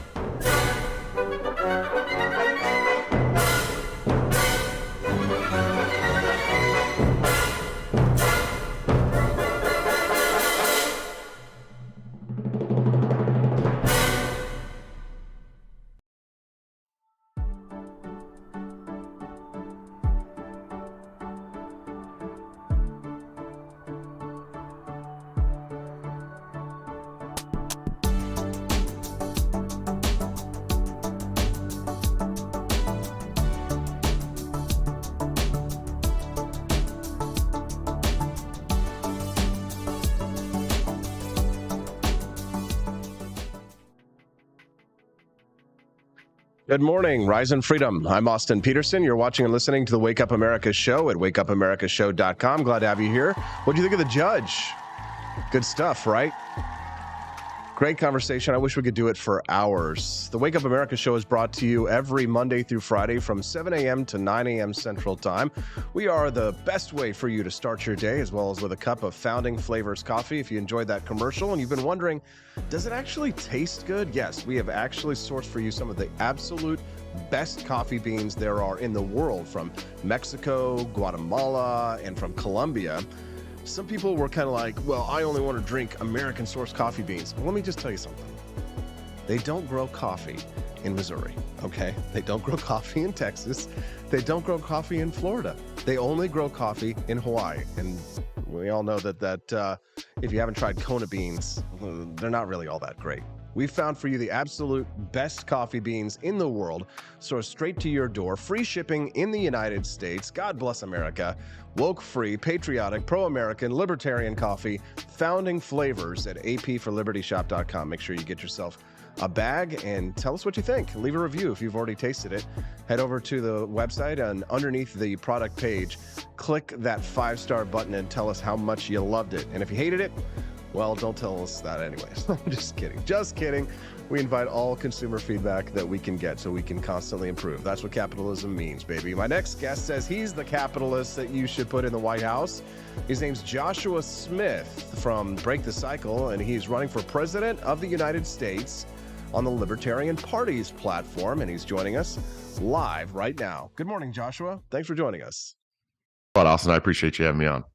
Joshua, I'm just curious. So when I ran for president, I took the whole suit and tie, like standard approach. You are just, sleeves out, T-shirt, jeans, everyman campaign for president. Tell us about why you're running and why you've chosen this aesthetic.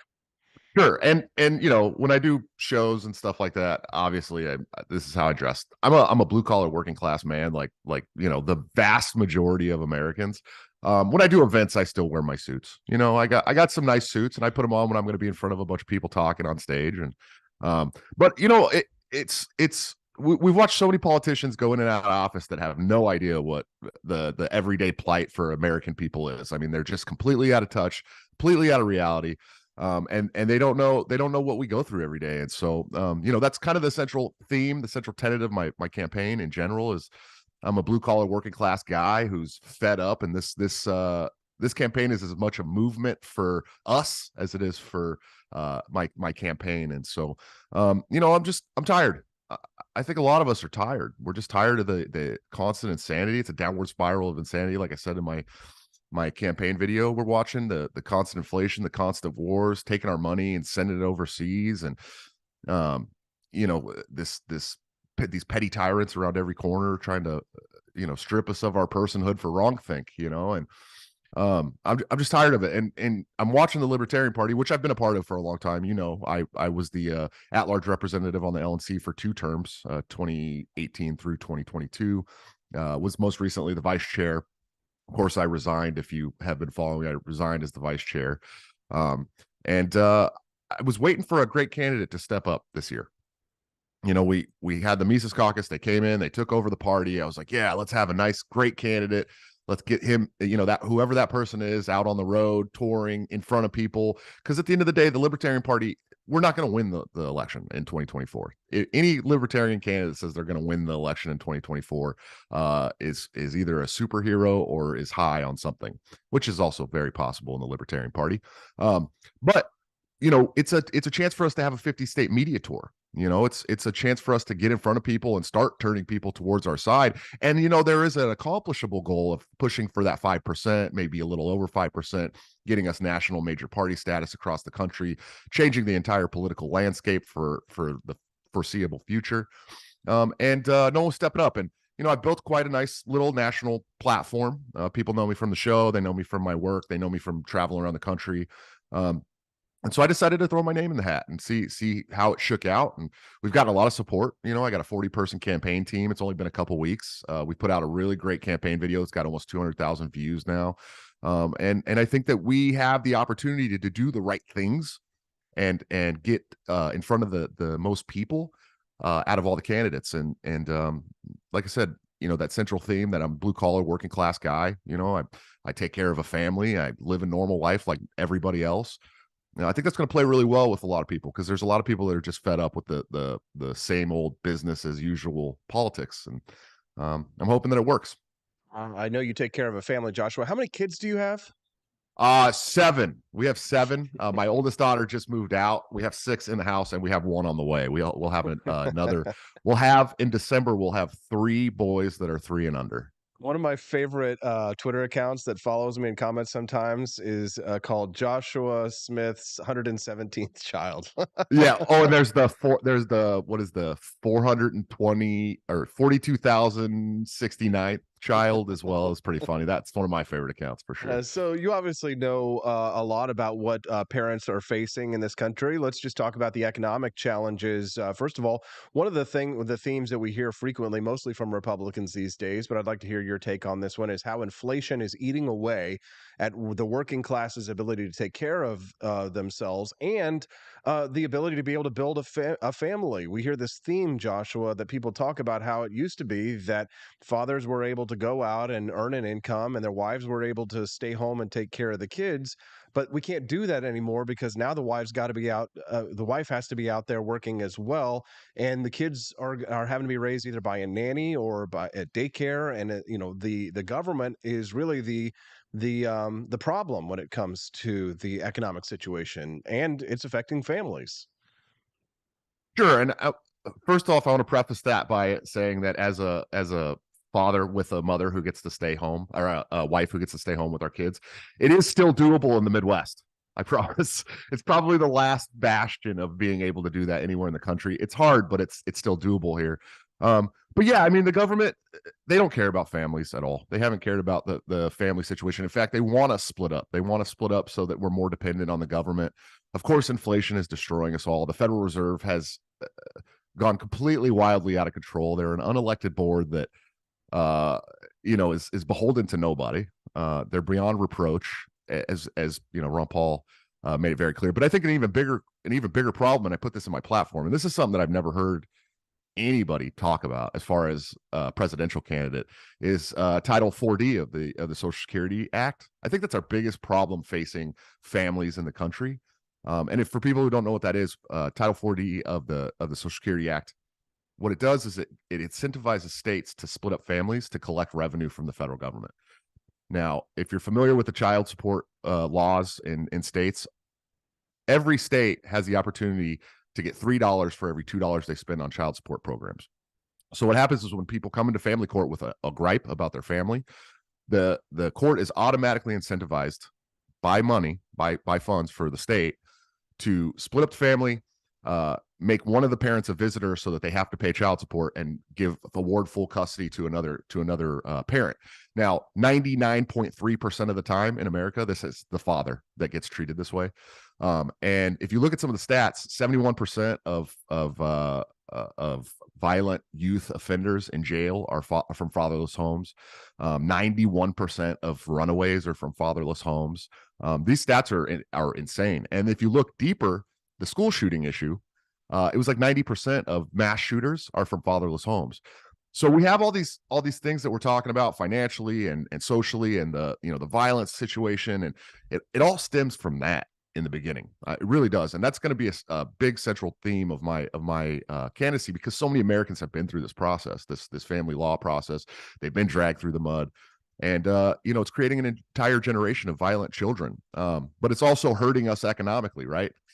When you don't have two equal parents that have equal parenting time and they're not working together, it's much harder to work together as a team financially.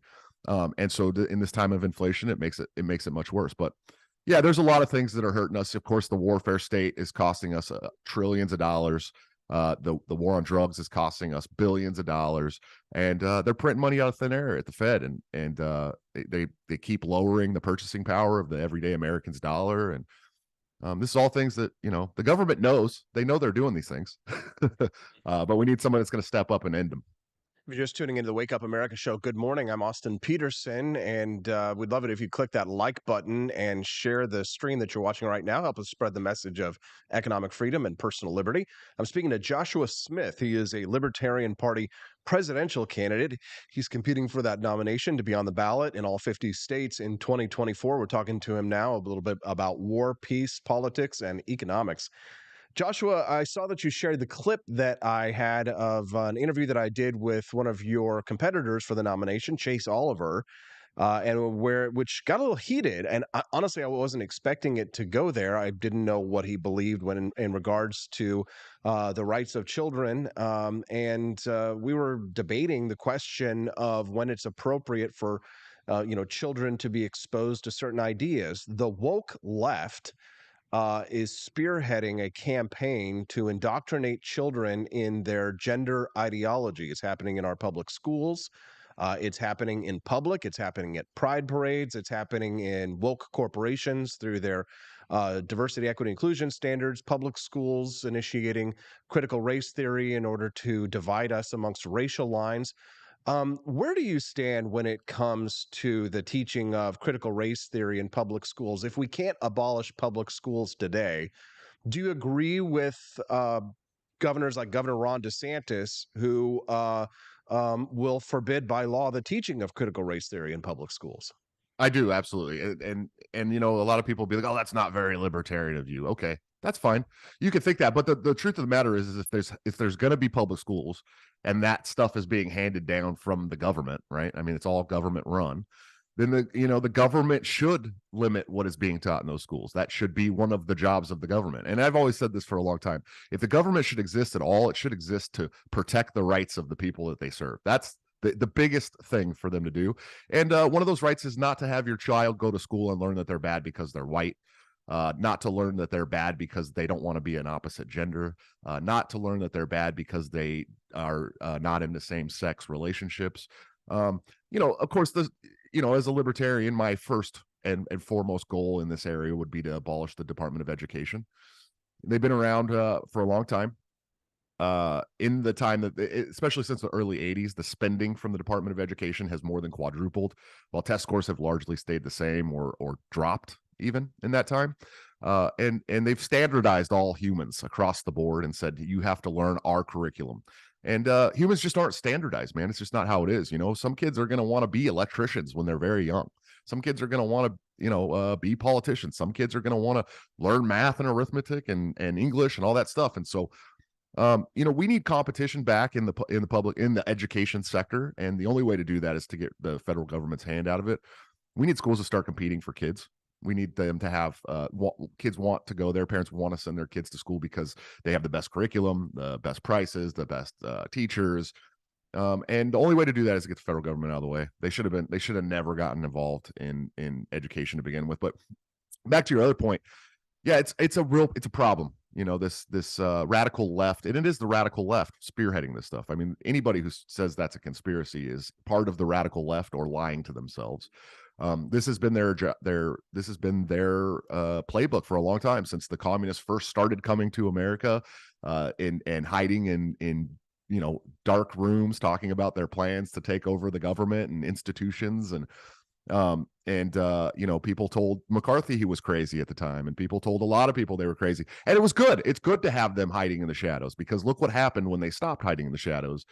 They want to change the gender of your child and teach your child that they're bad if they're not a certain color. And it's racism at its very core that these people are pushing. But you're not allowed to say that if you're white. And so I agree 100% that stuff needs to really have a chokehold put on it. And the only way to do that is to get the federal government out of the education system, first of all. Mm-hmm. Second of all, like I've talked about in my platform, mental health in this country, the mental health system in this country is obviously terrible. But one of the worst parts of it currently is this trendy for-profit affirming care that at some point the mental health system in this country has decided, hey, we can make more money by not helping people come to terms with reality, but instead helping them be okay with living outside of reality, which has never been a part of the mental health care system anywhere in the world of all time. It's always been, mental health care is on a spectrum from depression all the way up to psychosis. The job of the mental health care worker is to help people come to terms with reality. That's your job as a mental health care worker. But at some point they've decided that it's more trendy and they make more money, and they don't get as much pushback if they help people come to terms with living outside of reality. And I've said that, doctors who do this with children push them into mutilating, life-altering surgeries and mutilating, life-altering medications that they don't need, instead of providing correct mental health care, should be prosecuted along the same lines as child sex traffickers in federal law. So, that's my least libertarian position for a lot of people. They get really mad, but there's a lot of people that agree with me, and I think we're gonna reach a lot of people by talking about those things. So here's where things start to get a little tough for you, Joshua. I hope you're ready. If it's not at a public library, it's in a private, let's say a private home or a private business, is it a violation of the non-aggression principle for a drag queen to read a storybook to children? Oh, I hate the non-aggression principle conversation. At a home, I think, look, if a drag queen has a kid, right, and like that kid is they're reading a book to their kid, whatever, dude. There's nothing that the federal government is going to be able to do about that. And at a place of business, right? So let's say you're at a coffee shop, right? And the drag queen has a story hour, and this is happening, by the way, Joshua. We're seeing this, and the kids are there, and they're doing a show, and they're reading them books, and then they get up and they get on stage, and the kids are putting money in their thongs, and they're dancing like strippers in front of these children. That's at a place of business. It's in public, but it's illegal. On private property. Illegal. Should be absolutely illegal. There's no reason. This is grooming 101. Okay, there's no doubt about that. If you're, first of all, if you're a parent that's taking your child to a drag show where they're stripping, you really need to probably seriously do some self-reflection. There's no reason to do that. Listen, they just had this problem in the South Carolina Libertarian Party last year. This is how ridiculous they were. They decided that they wanted to sponsor the Pride event to make a there's not going to be anything bad at this Pride event. And within the first 3 hours of the Pride event, there was a half-naked cross-dresser or transvestite, I don't know what you'd call them these days, on stage dancing very sexually, brought out a small girl to go collect the dollars for her, then picked up the small girl and started rubbing the dollar bills all over her body. That's child grooming. And not just child grooming, that's sexual abuse. That's abuse of a child. It needs to be prosecuted. There's no reason for that. There's no reason for anybody to be naked in front of a child in public, period. But then to sexually suggestively rub dollar bills all over a child's body in front of a crowd of screaming people, it's like, not only is it disgusting, it should be illegal. There's no reason at all for you to be doing those things. And I'm sure that, the South Carolina Libertarian Party, I would hope they figure that was a backfire on their part. But they haven't apologized for it or anything. But yeah, absolutely should be illegal. There's no reason at all for an adult to be dancing half naked or naked suggestively in front of children. Those kind of things have always been illegal in the country, and they should continue to stay illegal. And we should have people that are ready to prosecute those crimes because, we're harming our most important future and our children. There you go. Couldn't get much clearer than that. If you're just tuning into the Wake Up America show, good morning. I'm Austin Peterson. The person that you're listening to speaking right now is our guest, Joshua Smith. He is the host of the name of the podcast, Breaking Out with Break the Cycle. Break the Cycle with Joshua Smith, which you can download on any of your mobile devices. I highly recommend that you check it out. Of course, our friends will drop the link over there in the chat so that you can subscribe to his podcast. He's running for president of the United States as a member of the Libertarian Party, and if he wins, he'll be on all 50 state ballots. The president has a lot of national security considerations that he has to make, Joshua. And I've read all of the libertarian literature. I've watched every Ron Paul video, and I know what the stock libertarian answer is when it comes to questions like Ukraine or when it comes to questions like Taiwan. But we don't live in a perfect world, Joshua, and we don't live in a world where we can just say, well, if we just pull out and we just step back, they'll leave us alone if we leave them alone. Personally, I think that's a little bit naive. It doesn't mean that I think we need to be intervening in Russia or Ukraine. Frankly, I think we've sent them, every penny that we spent over there has been a wasted dollar. Sure. But even Judge Napolitano, who I speak to on my show, when I say, what do we do when it comes to the question of other nations when they do intervene on our behalf? Abolish the CIA is a libertarian catchphrase. But sure, if other countries are violating our NAP, right, and if they're sending spies into our country, China is subverting our infrastructure, right? They hack into our computer systems in order to disrupt transportation here in the United States. What is the appropriate libertarian response to that without an intelligence agency? Sure. It is a hard question for libertarians, but I will say this on the Taiwan thing. China would leave if we left Taiwan alone. China would mess with us at all. China ain't shit, in my opinion. I don't think they would. They're going to have Taiwan anyways. I know. Are you sure about that? But I am. Sure about that? Listen. I am perfectly. Are you sure about that, Joshua? I'm pretty sure. You don't sound like you don't. You say pretty sure. You don't sound too sure. Scott Horton's pretty sure, but you don't like Scott Horton. I know that. I think Scott's. I think Scott's kind of autistic. But I mean, here's the thing. That may be true. That may be true. Well, here's the problem, Joshua, is that you're running. You have a mandate under the Constitution for preserve, protect, and defend the Constitution against all enemies, foreign and domestic. Are you really going to sit here and try and convince me that if we pulled out of Taiwan, that China would leave them alone and leave us alone? No, they're not going to leave Taiwan. No, they're not going to leave Taiwan alone. There's no way. Right. No, they're not going to leave the manufacturer of the chips that we're using to communicate right now alone, is what you're saying. Right. They're not going to leave Taiwan alone. There's no way that China is going to leave Taiwan alone. Absolutely not. But is it worth a possible thermonuclear war for us to protect Taiwan? I don't know. I don't know the answer to that, but I do know. The microchips that are made, that is the underpinning of the entire American economy at this point. We make a lot of microchips here too in the United States as well. Right, nowhere near the amount that comes from Taiwan, and most of the chips that we purchase do come from there, and the ones that people can afford, the ones that are manufactured within the United States are the ones that only very, very wealthy people can afford, and they manufacture them in much smaller quantities. So the problem is, Joshua, is that you as the president have a mandate to protect the security of the United States, which means protecting our domestic economy. If we pull out of Taiwan and China invades Taiwan, that would destroy the American economy overnight because nobody could afford to buy computers. I don't know that. You think it would destroy the economy overnight if they took Taiwan? Would not being able to purchase cheap computers on a single day? I mean, yeah, I do think that. I think both of our points of view could be correct. I don't know that we can honestly 100% say that pulling out of Taiwan would create those economic issues. I honestly don't.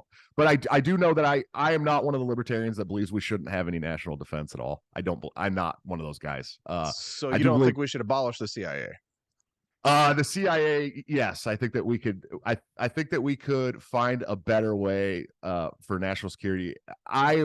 talk way more about the ATF than the CIA. I will say that. That's fine, but that's not the libertarian weak spot. We're trying we're not trying to find, ask you questions where you're strong and we all agree. We're trying to talk about the things where we might disagree, because these are important this is what's important to people.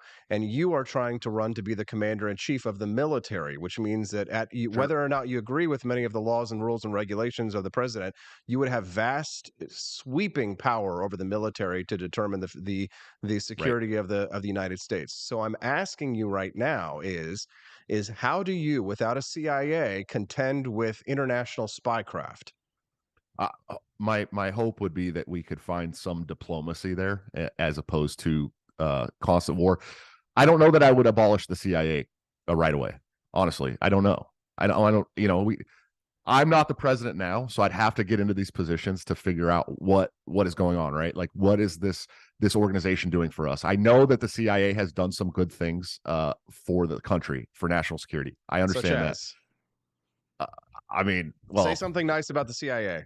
No, I'm not going to do it. You can't force me to do it, Austin. You can't even say the killing of Ernesto Che Guevara. Okay, we'll say the killing of Che Guevara. That's a good one. So you're not a pure non-interventionist. No, I'm not.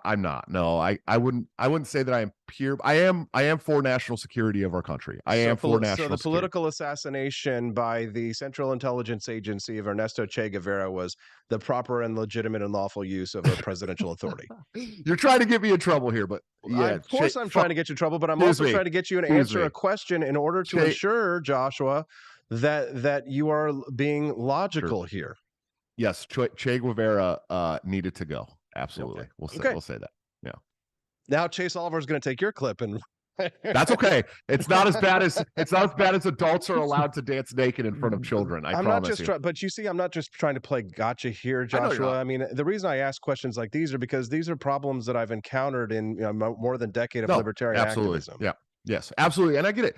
And the easy answer for foreign policy is we're going to abolish all these wars. That's for sure. There's no reason for us to be sending money to 200 countries around the world. Of course, I've talked about ending all foreign aid, including to Israel. I know a lot of people are very upset about that. And we're what is it? It's over $80 billion to 200 countries every year. It's got to stop. But when it comes to the national security of our country, I think that it's important that whoever becomes the president sits down and looks at where there's waste and where there's importance. And if there is importance in what is being done in Taiwan, then that's something we need to look into. But I'm also of the mind would you place the assassination of Osama bin Laden on par with that of Ernesto Che Guevara? Oh no. I think it's different. I think it's different. Really?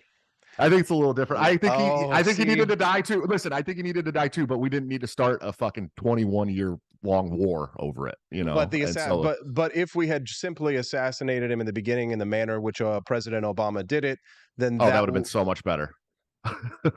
So much better. That would have been so much better. Absolutely. But we went to a 21-year long war in Afghanistan, which no libertarian agrees with, but you don't disagree with the helicopter night raid and assassination in principle.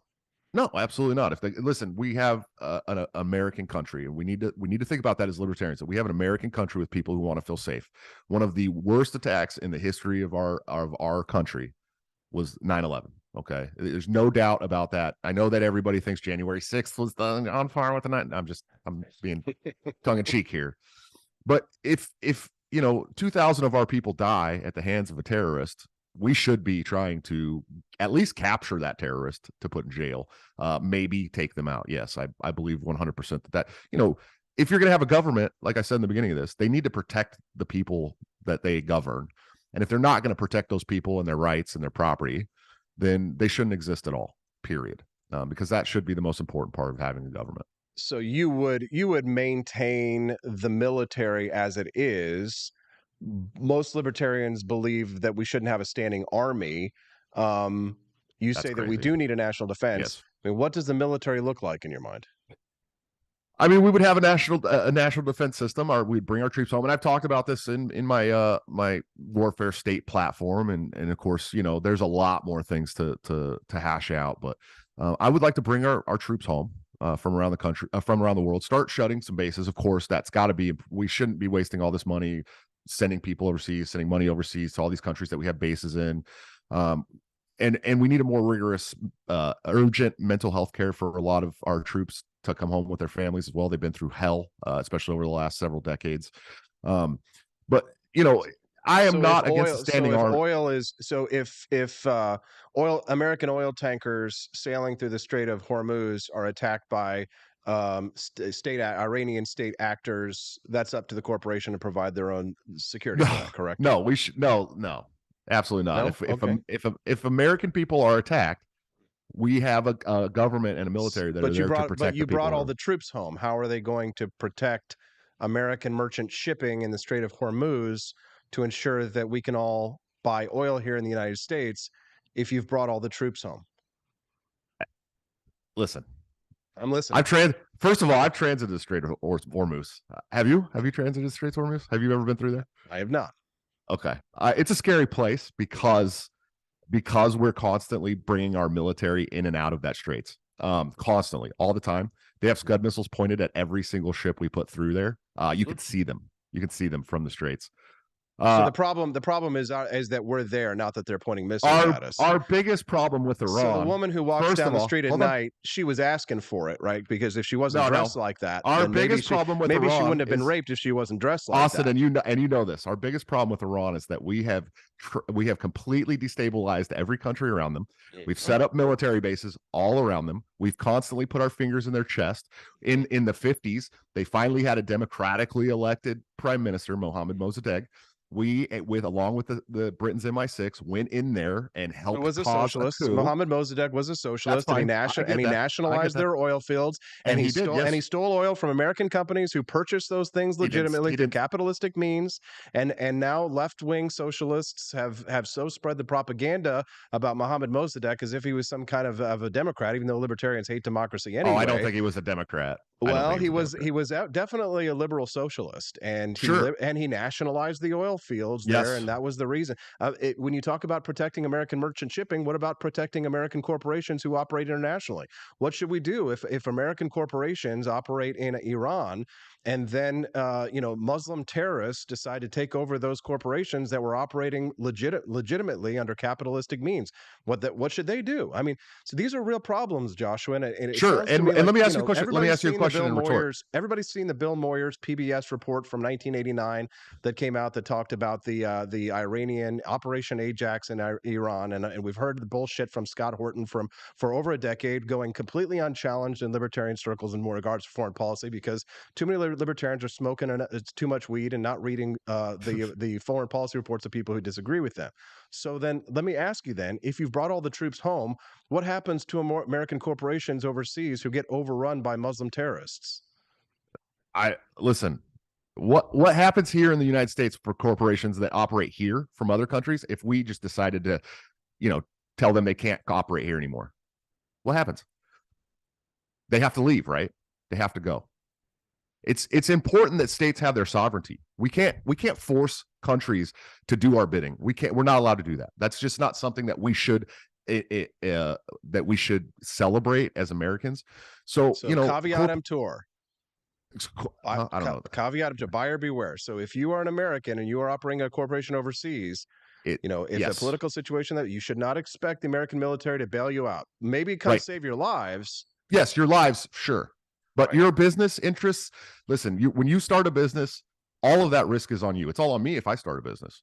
And so if you're a big, huge international corporation that's operating in other countries, you should know the risks of the country that you live in. And you should know that you can't use the full weight of the government to protect your business interests. Nobody. But they pay taxes to the government for that kind of protection, and you can call it protection money if you will. But I mean, but again, you brought the troops. Do you think that it's protection money? That's an interesting term that you use there, Austin. It is absolutely. It sounds pretty mafia-like, buddy. I'm not going to lie. I'm not going to disagree with you on that one, and I think a lot absolutely needs to be restructured and changed. But my question is, those corporations that are paying taxes right now, shouldn't they be able to expect that they would be able to bring their oil through the Strait of Hormuz that they purchase legitimately through capitalistic means and bring it here to the United States? Isn't that in our national security and our economic interests? Or do you think that those corporations should have like miniguns, their own missile launchers, And then maybe perhaps they might get into a private corporate war between our biggest corporations and the state of Iran. Would that be a superior arrangement? Listen, if you're a corporation who's doing business through the Straits of Hormuz and in the Middle East, and you don't have guns and weapons now, it's probably not true. They probably all do. They're prevented too largely by international treaties from being able to do that. So what I'm saying is that the government is not in their purview to protect the international business interests of corporations. I mean, it just shouldn't be part of the federal government. So if I own a corporation and I've purchased oil legitimately, and the state actors of Iran attempt to board my ships, not only can I fire back on them, but I can legitimately, as a private actor, invade the country of Iran and topple that country if I so desire. Because it's no. The first part, yes. The first part, but I was attacked. You loaded it up. You loaded it up at the end there. But I was but I'm not loaded it up. Here's the thing: this is an evil state, a terrorist theocracy that has attacked me as a private corporation and attempted to steal my goods. And you're telling me that I can't overthrow that terrorist government? You're not going to overthrow. I mean, you can try, sure. I don't understand. I don't know why you couldn't try. I mean, I don't think that a corporation is going to be able to overthrow an entire state government. Maybe they can. Maybe they can. You should read about the Dole Banana Wars there, Smedley Butler and all that. But I think we're running out of time, Joshua. As you can see, I do push back even on my friends, and I do wish you the best. You should. And yes, absolutely. Maybe they're going to give me the position of debate moderator for you guys there for the iron sharpens iron, buddy. Instead of who was that Larry guy they had for me 2016? Larry Sharp. No, it was the guy who was running for governor of California as a Republican. The other Larry Elder. Larry Elder with the heroin of 5-year-old questions back in 2016. I could do such a better job, maybe. All right, Joshua Smith, I'd love to hear a little bit about how you're going to win the nomination. I've got 4 minutes until they're going to cut us off, it looks like. So can you give us your stump speech here, maybe in 2.5 minutes so that we can run? Sure, yeah. Look, we're putting together a hell of a team for campaigning here, and we're not just coming in to do the normal everyday libertarian stuff. We're setting ourselves apart from the other libertarian candidates by, having a little bit different policy issues that we're talking about. Of course, I talked about Title 4D. We're going to talk about foreign policy. Obviously, we're still sharpening that tool, but economic factors as well. But we're talking about the populist message of the day as well. We're talking about this gender ideology push and the wicked left and their idea to try and brainwash your children. And that's something that's going to be a central theme, because that's something that every American is worried about right now. That's not on the left. And so, I think we're setting ourselves apart from the libertarian candidates, and we're going to have the opportunity to walk into that convention. We're already organizing delegates, a year out.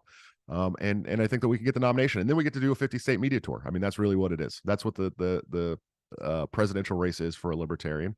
We're building a really great policy team as well. We have some really great people on the policy team. We're still working on several other platforms to put out, including our healthcare platform, which I think is really important, including an immigration platform that might differ a little bit from the libertarians' normal immigration platform. But I think that we have what it takes. I think we have the opportunity to appeal to a lot of the middle class people in America that are feeling hurt by this government, and I think that we have the opportunity to make an impact. So that's what we're going to do. Like I said in the beginning, this is more than just a presidential election for me. It's a movement for us, man. Good to hear, Joshua. Where can people learn more about your campaign? Sure. JoshuaSmith2024.com is the website for the campaign. You can also go to my Twitter at Joshua@large, but I'm usually just at war with the other blue check marks over there. So there you go. One bit of advice for you, Joshua, on that foreign policy thing is maybe a good answer sometimes is just to say, you know what? It's never a good idea to reveal your foreign policy to your enemies. There you go. Oh, sure. Blanket response. Hey, Joshua Smith, best of luck in your libertarian presidential campaign. It looks like you're already starting to win hearts and minds out there. The live stream loves you. So congratulations and best of luck in your campaign.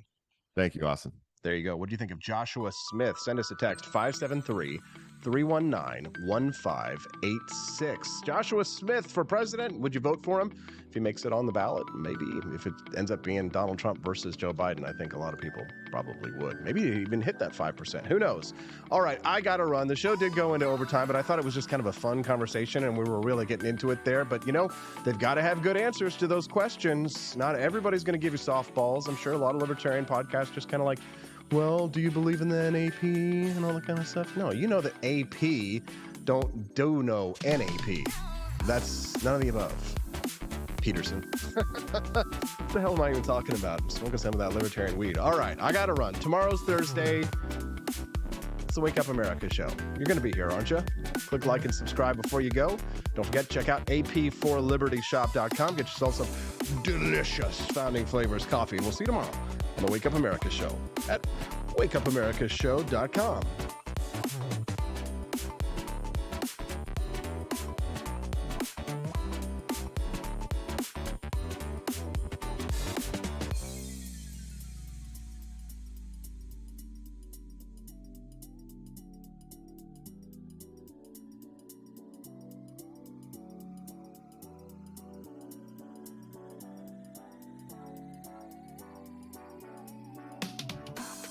You have to force behaviors, and at BlackRock, we are forcing behaviors.